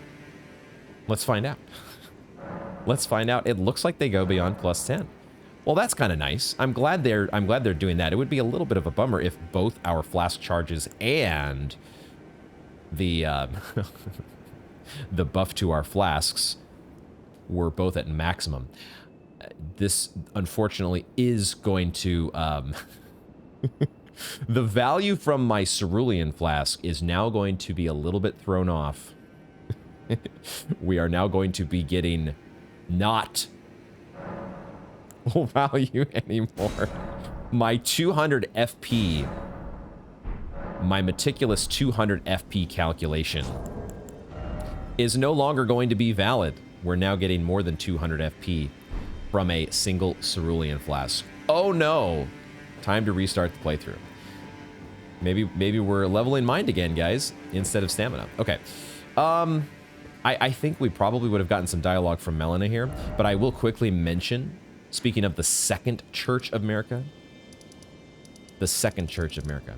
This map is interesting. Oh, I'm realizing here, there's a coastline, it looks like. There's a coastline there. Okay. Okay. Like, one would think we can actually see this coastline now. And so now conceivably, so this is the map for the land of the Halig tree. There could actually be several more zones here, right? I was thinking like, oh, are we actually getting to, you know, the end of the map? Maybe this is the end of the map, but when you zoom out and you realize that, you know, this is the Altus Plateau here. How long did both West and East Altus Plateau take us? Add those two together, and then you could stick 1, 2, at least 3 more Altus Plateaus in here. And that says nothing. That's nothing to speak of. Oh, wait a second. Yo, it's on our map. We finally have it on the map. When did we get this? It must have been when we got the East Mountaintops of the Giants. We now have this. Crumbling Farum Azula is on the map. Look at that. Okay, I'm realizing things. I'm just wondering, obviously I don't want to know for sure, but I'm wondering, do we now have the entirety of the base game map within our, like, obviously there's still a part of it that's shrouded, but have we expanded the map to its farthest reaches, considering there's all this cloudiness at the edges now? Maybe we finally have, at least, you know, in our minds, here's what the map of Elden Ring is eventually going to look like. Okay, all right. That's a little bit of a sidetrack from what I was originally thinking of, which was the Second Church of America. The Second Church of America, where Yura met Eleonora. He met his demise at Eleonora's hands. But we also found Yura's gear here when we first came to the Mountaintops of the Giants. And it has been brought to my attention that there is an interaction that apparently the vast majority of players get when they first come to the Mountaintops. And just because of the way, the funky particular order in which I did things, apparently, we did not get that interaction here. And it is something that I'm mentioning here because I think what we want to do, what my advisors have suggested, is that I I view a short YouTube video that would show me this interaction, because it is something that most people get, and something that would be, you know, fun to include in our playthrough, even though I missed out on it. So, you know, let me know what you all think without telling me what the thing is, what the interaction is. 'Cause I don't even know who the NPC is supposed to be. But would that be something you all would be interested in? Maybe we can do that in a future episode. Just getting my reaction to that missed interaction. Oh, and there's a somber smithing stone miner's bell bearing here. Okay, well, that's cool. So let me know what y'all think, and we will figure that out. We have now, though, our plus 11 flasks. We have a ability. We have now unlocked somber smithing stones 5 and 6 unlimited. Not that we were running short on them, but now I can really go to town. When I decide to do so, I can really go to town on upgrading special weapons. So that is cool. We've got a grave over here, a grave site. We'll do our favorite, robbing the runes from the grave, enhancing our piggy bank, as well as getting some zombie, hopefully roasting some zombie dogs. Not getting roasted. Doing the roasting is what we'd like to do, ideally. Why are you all so fast, though?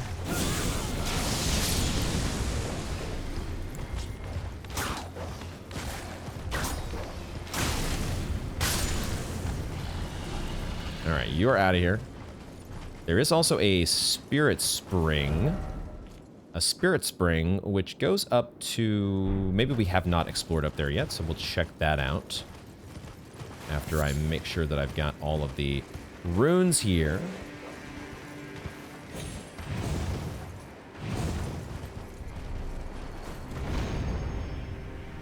Oh, there's an Everjail. Okay, we're finding things. Very nice. So an Everjail. An Everjail, a Lord Contender's Everjail. There is a Stake of America at this one. Now, we did just give ourselves a Rune Arc. So, I think I am going to... We're gonna put a pin in that Everjail. We obviously, it's on our map. We can come back to that. After we... I think what I want to do, since we are kind of here, is... we check out this fort. We check out the fort. I think I will maybe off camera explore some of these surrounding areas in a little bit more thorough detail. Like there's some balloons to pop and some different loot. Oh, we can, you know, we can't. Oh, you are actually coming after me. Shit. Oh, you know what I forgot? We have an ability. We have the ability. What in the world was going on with that rock? I think we have the ability to keep the doggies off of our... No! What? Does it not apply when they're red eyes? Or was he not in range yet? I think he wasn't in range yet. We have a beast repellent torch. So you are not allowed to attack me. Well, fuck. Why does it not apply in all cases? I think it's because he's red eyes. It must be because he's red eyes. So we will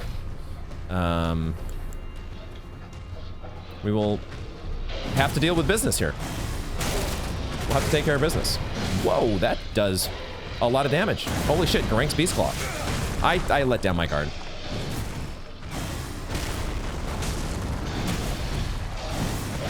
I think it's because we got a headshot. We must have gotten a headshot with that first Garank's Beast Claw, but still, it does pretty decent damage. And you don't have to have the best aim in the world. It's a lot, if you're close enough, you don't have to worry about missing with our, as much as I love the Stone of Garank.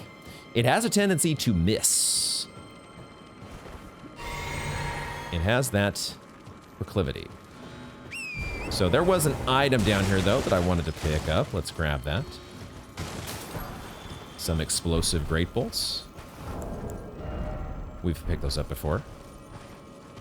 This is what I wanted to do, is I wanted to get this scarab.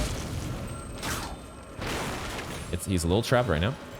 He's a little unsure about where he wants to go with his life, which has just ended. Where do scarabs go when they die, guys? Do scarabs go to heaven? Do they go to... Is there a scarab nirvana?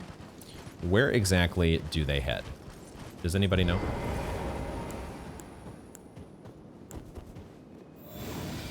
Does anybody know exactly what the deal is with the scarabs?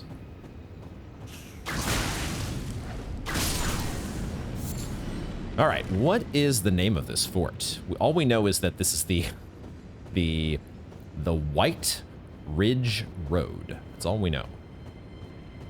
Other than that, we are a bit in the dark. We do have the ability to summon.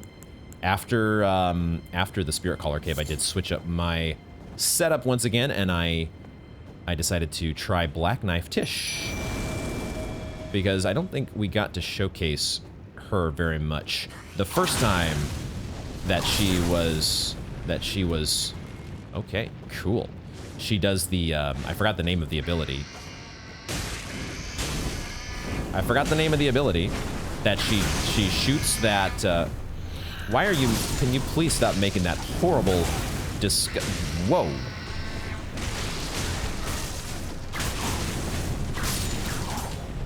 That was a move. She does the with her black knives, or maybe it's just singular black knife. She does that one, whatchamacallit. We should look at the actual weapon that we have in our inventory, which would tell us what that ability is. We would be able to tell actually pretty easily if we just looked at our inventory.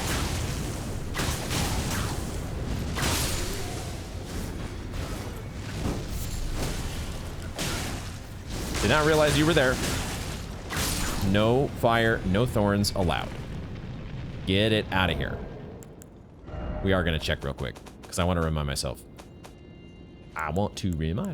It's called a Blade of Death. That is what it is. Fire off a blade-like projectile. That's what she just did.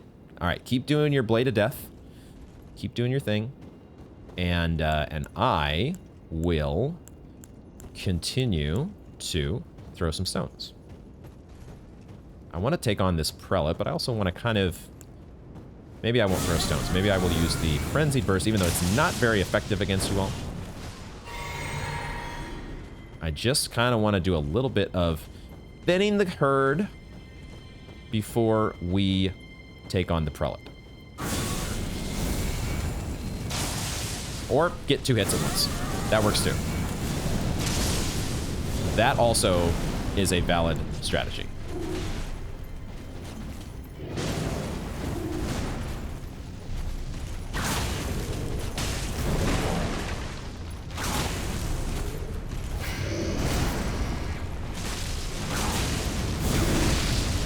Supposed to be a Bloodhound step in there.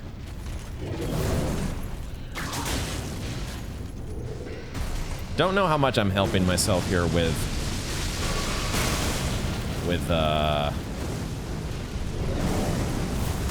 shit. Kind of spamming the Bloodhound step right now because I'm a little unsure exactly when it's helping me, when it's not. Fuck. Tish is a little preoccupied. Tish is preoccupied with a whole slew of, oh my god, how many freaking enemies did you aggro?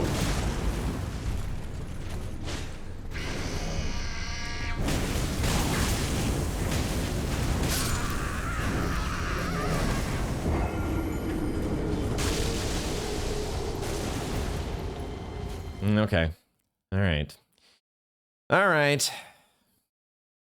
Tish was, Tish went and Leroy Jenkins that. I turn around and Tish has like 4 enemies that she's dealing with. How in the world How in the world did you get so involved with all of those freaking enemies? Okay. Goddamn. All right. We're trying to learn the ropes here, guys. We're trying to figure this all out. This is it's a bit of a handful, though. This, trying to learn Bloodhound's Step, as well as dealing with Fire Prelates. It's a lot to ask. The other thing that, you know, we've got a fire affinity on our whips, which maybe is not the most effective against fire-based enemies. Yeah. Decisions. What to do about it all.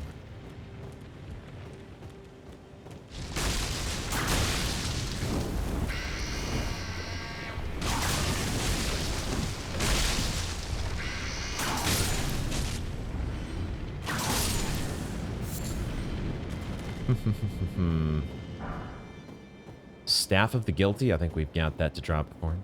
Okay, we're gonna try Tish again. We're gonna give Tish another try. We might actually rely on our shield a little bit. We'll see. I've got things like Borealis' Mist. I did equip this. I did equip the Borealis' Mist because I was wondering, does Icy Breath work well against frosty enemies?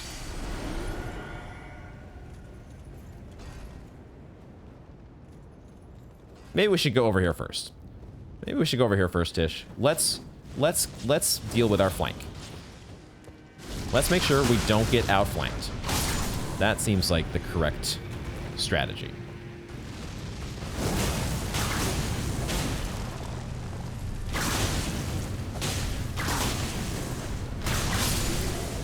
Let's make sure about our flank first and foremost.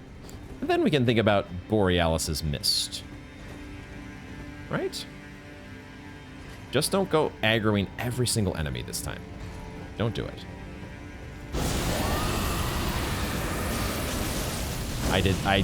Okay.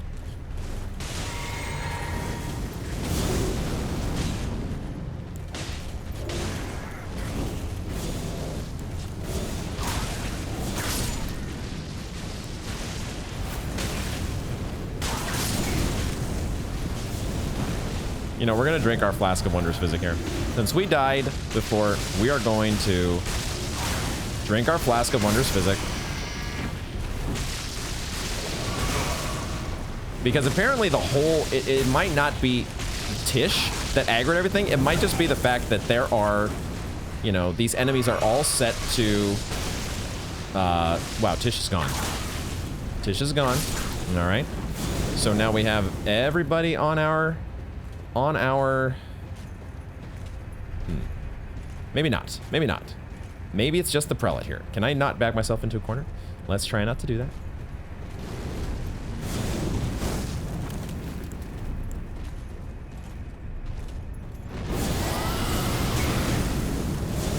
Fuck.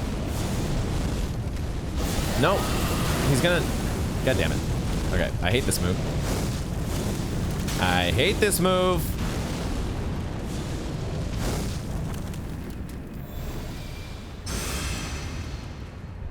We're throwing stones again, guys. We're just every time that we start to get a little bit of difficulty, we start throwing stones. It's just what we do.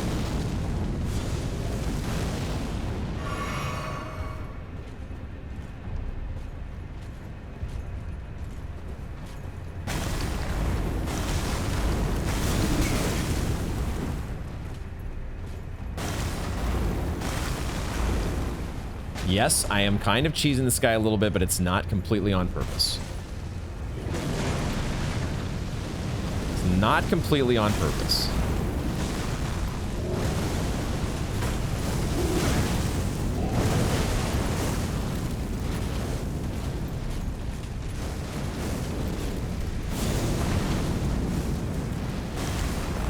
It's just that this guy is a butthole. What can I say? He's giving me heartache. giving me trouble. This whole area so far is kind of giving me trouble. I say this whole area, I'm talking about not just whatever this fort is, but the Spiritcaller Cave, the frozen lobsters, like the whole package is just. I'm having less fun than I normally do, guys. I think I'm also like, you know, this Bloodhound step whip setup is just it's an adjustment. It is maybe the biggest adjustment that we've. Oh my God, there's a named person here. Oh God, fuck.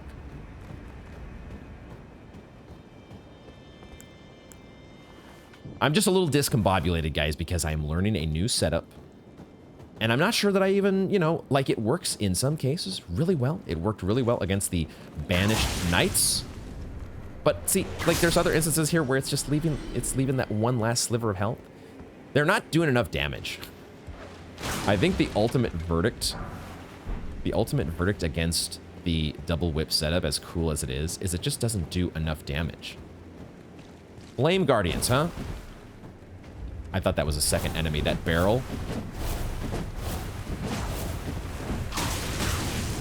Like, in this case, like, we're just, you know, okay, not completely, but the fact that we were knocking this person out of their attacks, and we were doing decent damage,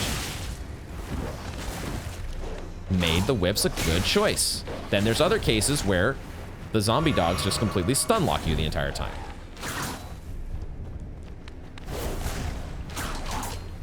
Just get better at using Bloodhound Step. That's the answer.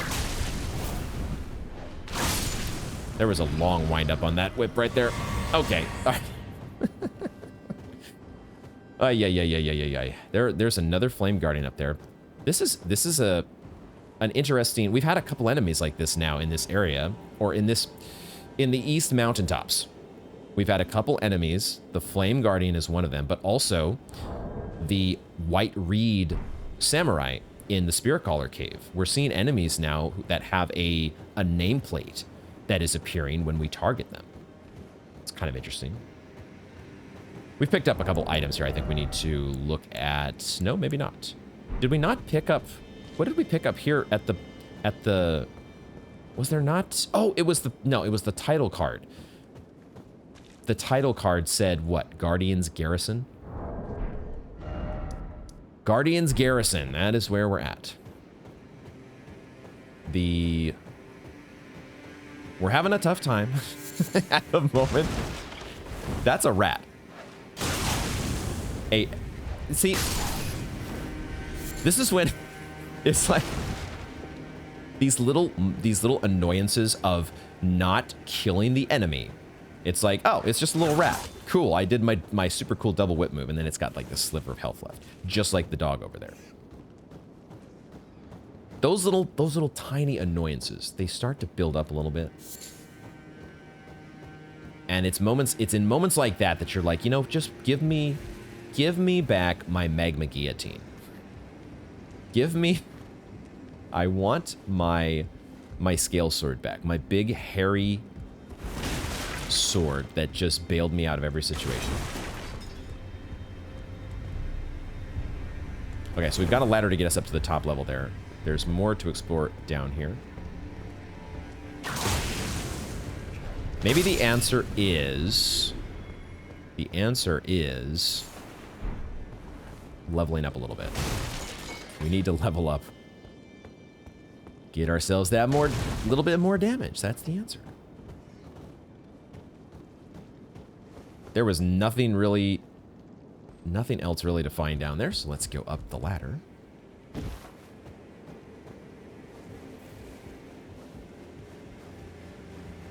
Guardian's Garrison. I am noticing that these guys they seem to have similar masks to the minor Erdtree Guardians. So these guys are guarding the flame. Duh, they're called Flame Guardians.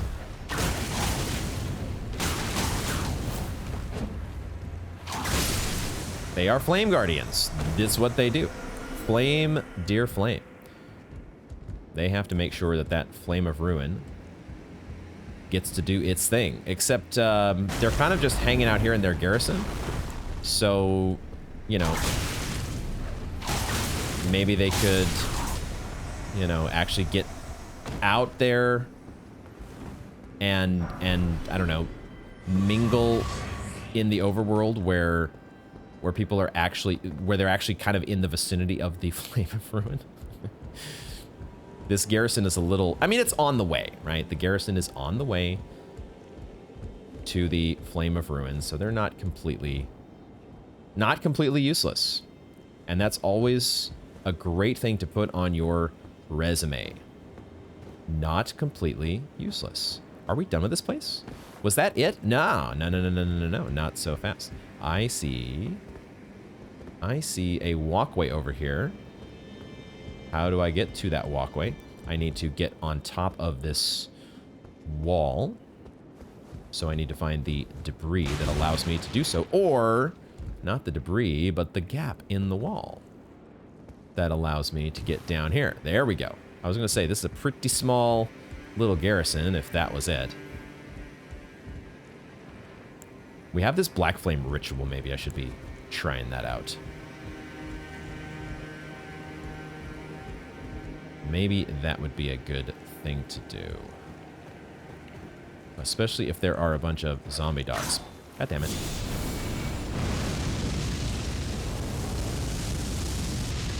Okay.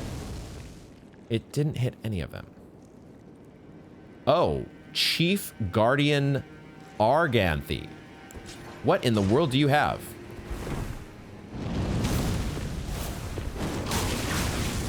What is that shield that you have? Are you gonna shoot a laser at me? That's kind of what I was waiting for you. I was waiting for you to like shoot laser at me. Fire laser. What? It's like you're gearing up and then you're not doing anything. Okay, I will credit the whip. I will credit, no, I'm trying, god damn it. God damn it. No, fuck.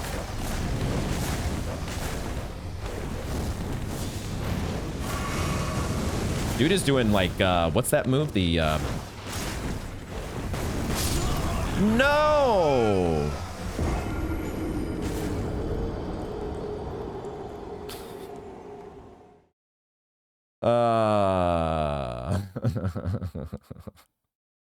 Guys, I think I need a break. Elden Ring has pushed me to my limit for this recording session. I definitely need a break. All right, we are going Mission Impossible here. I have equipped the Concealing Veil, and I have equipped Shadow Bait so that we can sneak back into this place.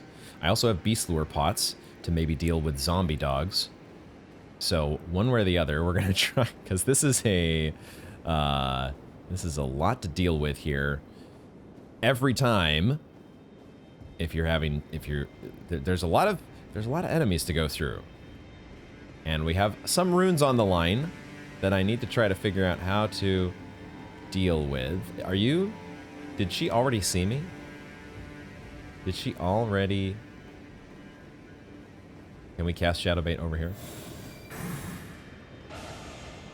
Yes, we can. She sees me. What the hell? Well, that didn't go the way I wanted it to. What the heck? I mean, it's only like one.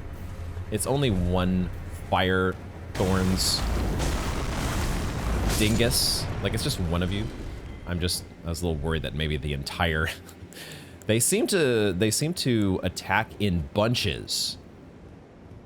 But maybe that's only if you attack the fire prelate. And he sort of calls the entire team to get in on the act.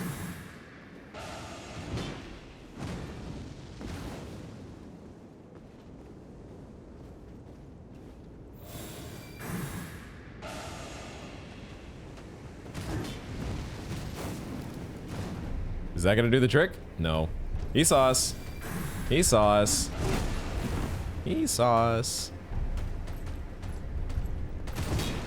Alright, fine. We'll deal with a little bit of... I wanted to go full stealth mode getting back into this place, but that doesn't seem like that is going to be possible. So we do what we must. We hit them with the stones. We hit them with the stones until they're dead. That's what we do. Okay, sure.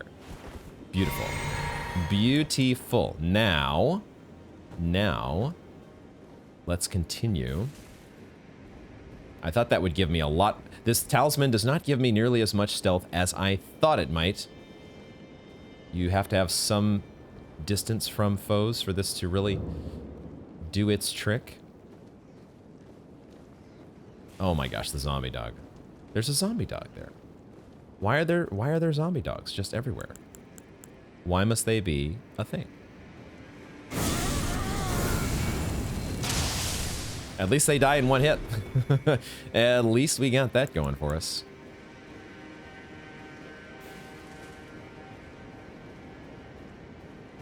I don't need to go through the...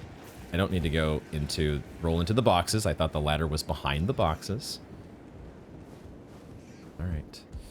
We're figuring things out here, maybe? Honestly, these fire guardians are really not a huge pain in the butt. They're really not the biggest problem. It's the zombie dogs. And their leader who has a... one-shot fireball mechanic with his oh, that doesn't work against you, huh? Oh my god, what? Fuck me.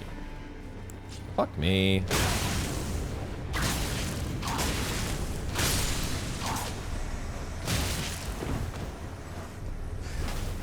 Fuck me. I fell off. Guys. I have to say there is, this might be, it's the most unexpected tilt that I've had so far, but it's been one of the, I think that's really what it is it's just unexpected tilt. I'm getting aggravated and tilted over these situations where it's like, you know, getting cornered by zombie dogs. Getting cornered by zombie dogs and then one shot by shields. Having to deal with a double Godskin, the Apostle Noble combination in the Spiritcaller Cave, and the stupid, annoying as hell run back that you have to put up with as well. So let's dispatch with this crouching talisman and give ourselves fire protection, shall we? So maybe we can try and negate this stupid one-shot mechanic that we have to guard against. Let's get our souls here, and then let's deal with zombie dogs. Maybe deal with zombie dogs. Okay, all right, okay. Now that all is out of the way, we can drink our flask of wondrous physic and be ready to take on the Chief Guardian, who does have pillars. Is it Pillars of Fire, or is it Fire? What is the name of the spell? Like, it's a Dark Souls spell. He really also, you know, he baits us with this whole, like, I'm charging up the shield. No, I'm not. I'm charging up the shield. No, I'm not. I'm charging up the shield. No, I'm not.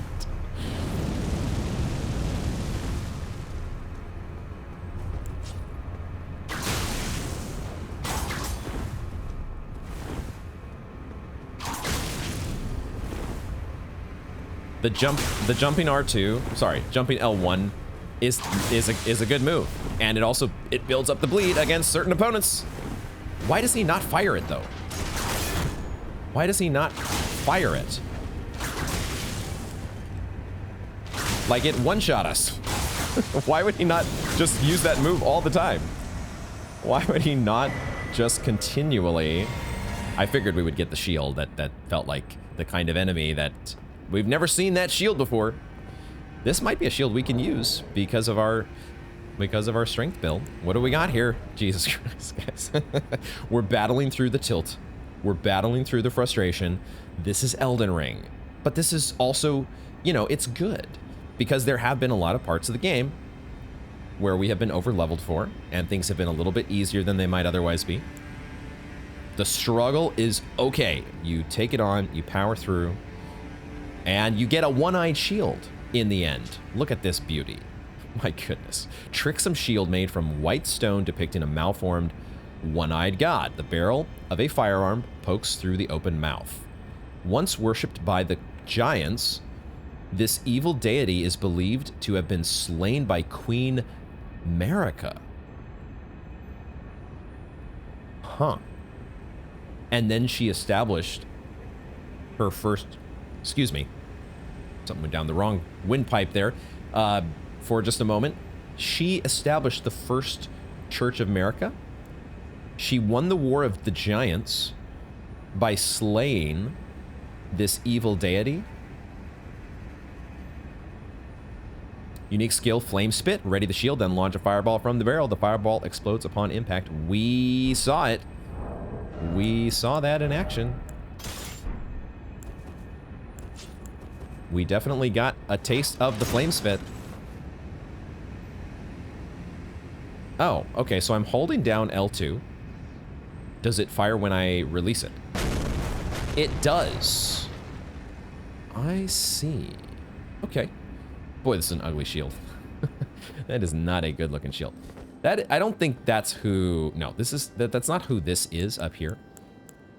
This guy has 2 eyes. Well, 2 eye sockets. So that's not you. I don't know who the one-eyed, the evil one-eyed deity. Oh boy. I just realized, guys, that I would never make any such crude humorous allusions. I would never stoop to that low, but the some people on the internet might. There might be, you know, a handful of people out there that might take that phrasing in a different direction. I hear a scarab up here. There is, it's one of those ledges that you can kind of, there's a route to fall back down if you so chose.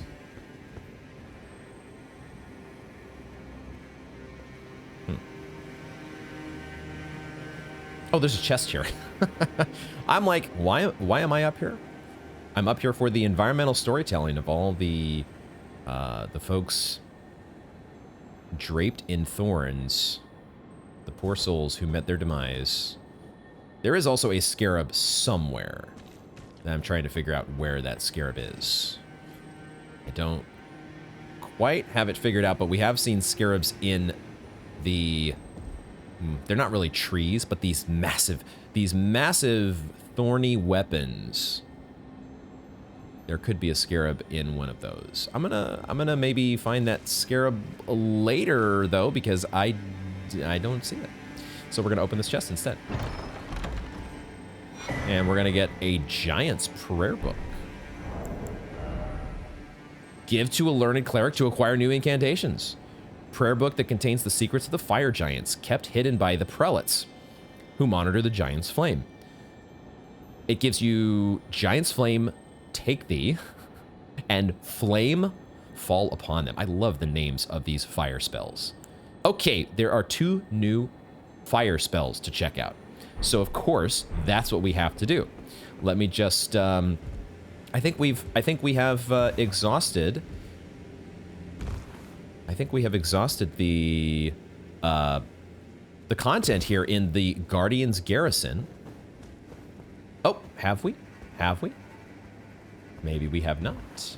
Maybe this is where our scarab is hiding. Question mark? Where's that stinking scarab? It is over in this direction somewhere, but I am just so blind as I... Nope, I see it. I see it. Not blind forever. Hold on, we can get a better vantage point. We can get a better viewpoint, potentially. There's actually loot here as well. Some smoldering butterflies. Beautiful. Can I still target it from here? I cannot target it quite from this distance. So, we will target... Okay, we're going to save that scarab for later. We're gonna mark it on the map. And I will make sure... I might get that off camera. I will probably be exploring the rest... Oh, there's an Everjail to do. Okay, we'll save the Everjail for next time. Lord Contender's Everjail. I will probably explore for item pickups and various things around the remainder of this part that we've gone through, but let's quickly go to check in with our friends on the bridge. It's not a super, they're not in a super convenient location. We do have to make a little bit of a run, but this is where we are going to be once we check out our spells here. We're going to be wrapping up this installment of Elden Ring. This was a fun one. I really enjoyed the Heretical Rise. That was a fun little sort of a puzzle to realize. It's always much more fun when you have the actual realization in the moment. So that was cool. The Spiritcaller Cave, boy oh boy was that a headache. The DS2 Spiritcaller Cave. And then even the Guardian's Garrison had some shenanigans for us that I wasn't the biggest fan of. But it's one of those episodes that you're going to have in Elden Ring. One of those experiences that you're going to have, and we're probably going to be having more and more of them. It's something I need to get used to. Just get used to the fact that the game is going to start ramping up in difficulty. And you need to be... Maybe I'm also not in complete love with the double whip. It has its style, but it also has its shortcomings. So we will continue to debate exactly what weapons we fully embrace. Ah, nice to see you. Do you need something else? I definitely do. I have a prayer book. I'm not sure you're going to be happy to take it. It's probably one of these ones that you frown upon. Is a work of heresy. Mm-hmm. Its incantations bear no lineage from the Erd Tree. Very well. I'll take it off your hands. I cannot afford to maintain my innocence any longer. I must dirty my hands to test my faith, even if it offers only the most meager of hints.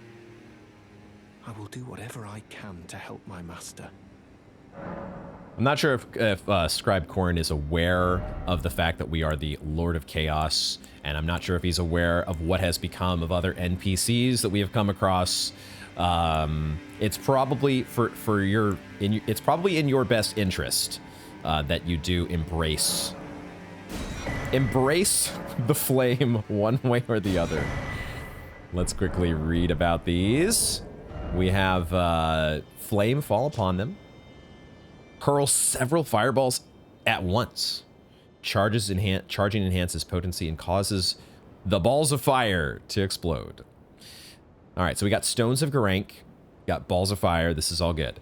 There's no record of this incantation in common prayer books. Only a select few prelates know of its existence.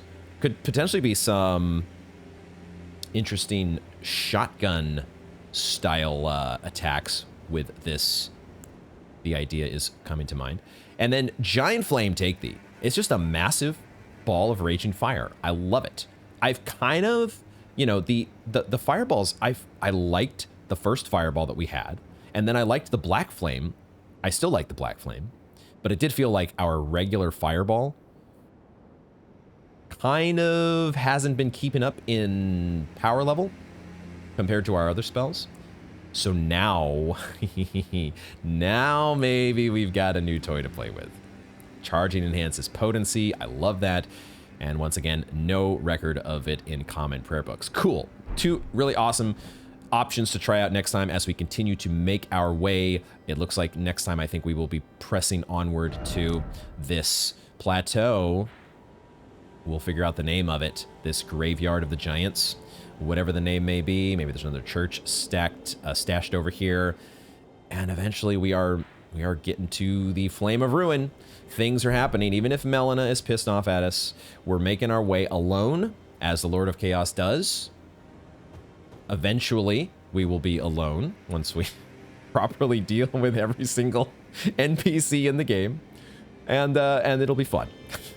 And I will also be totally, completely, 100% tilt-free and even keel next time.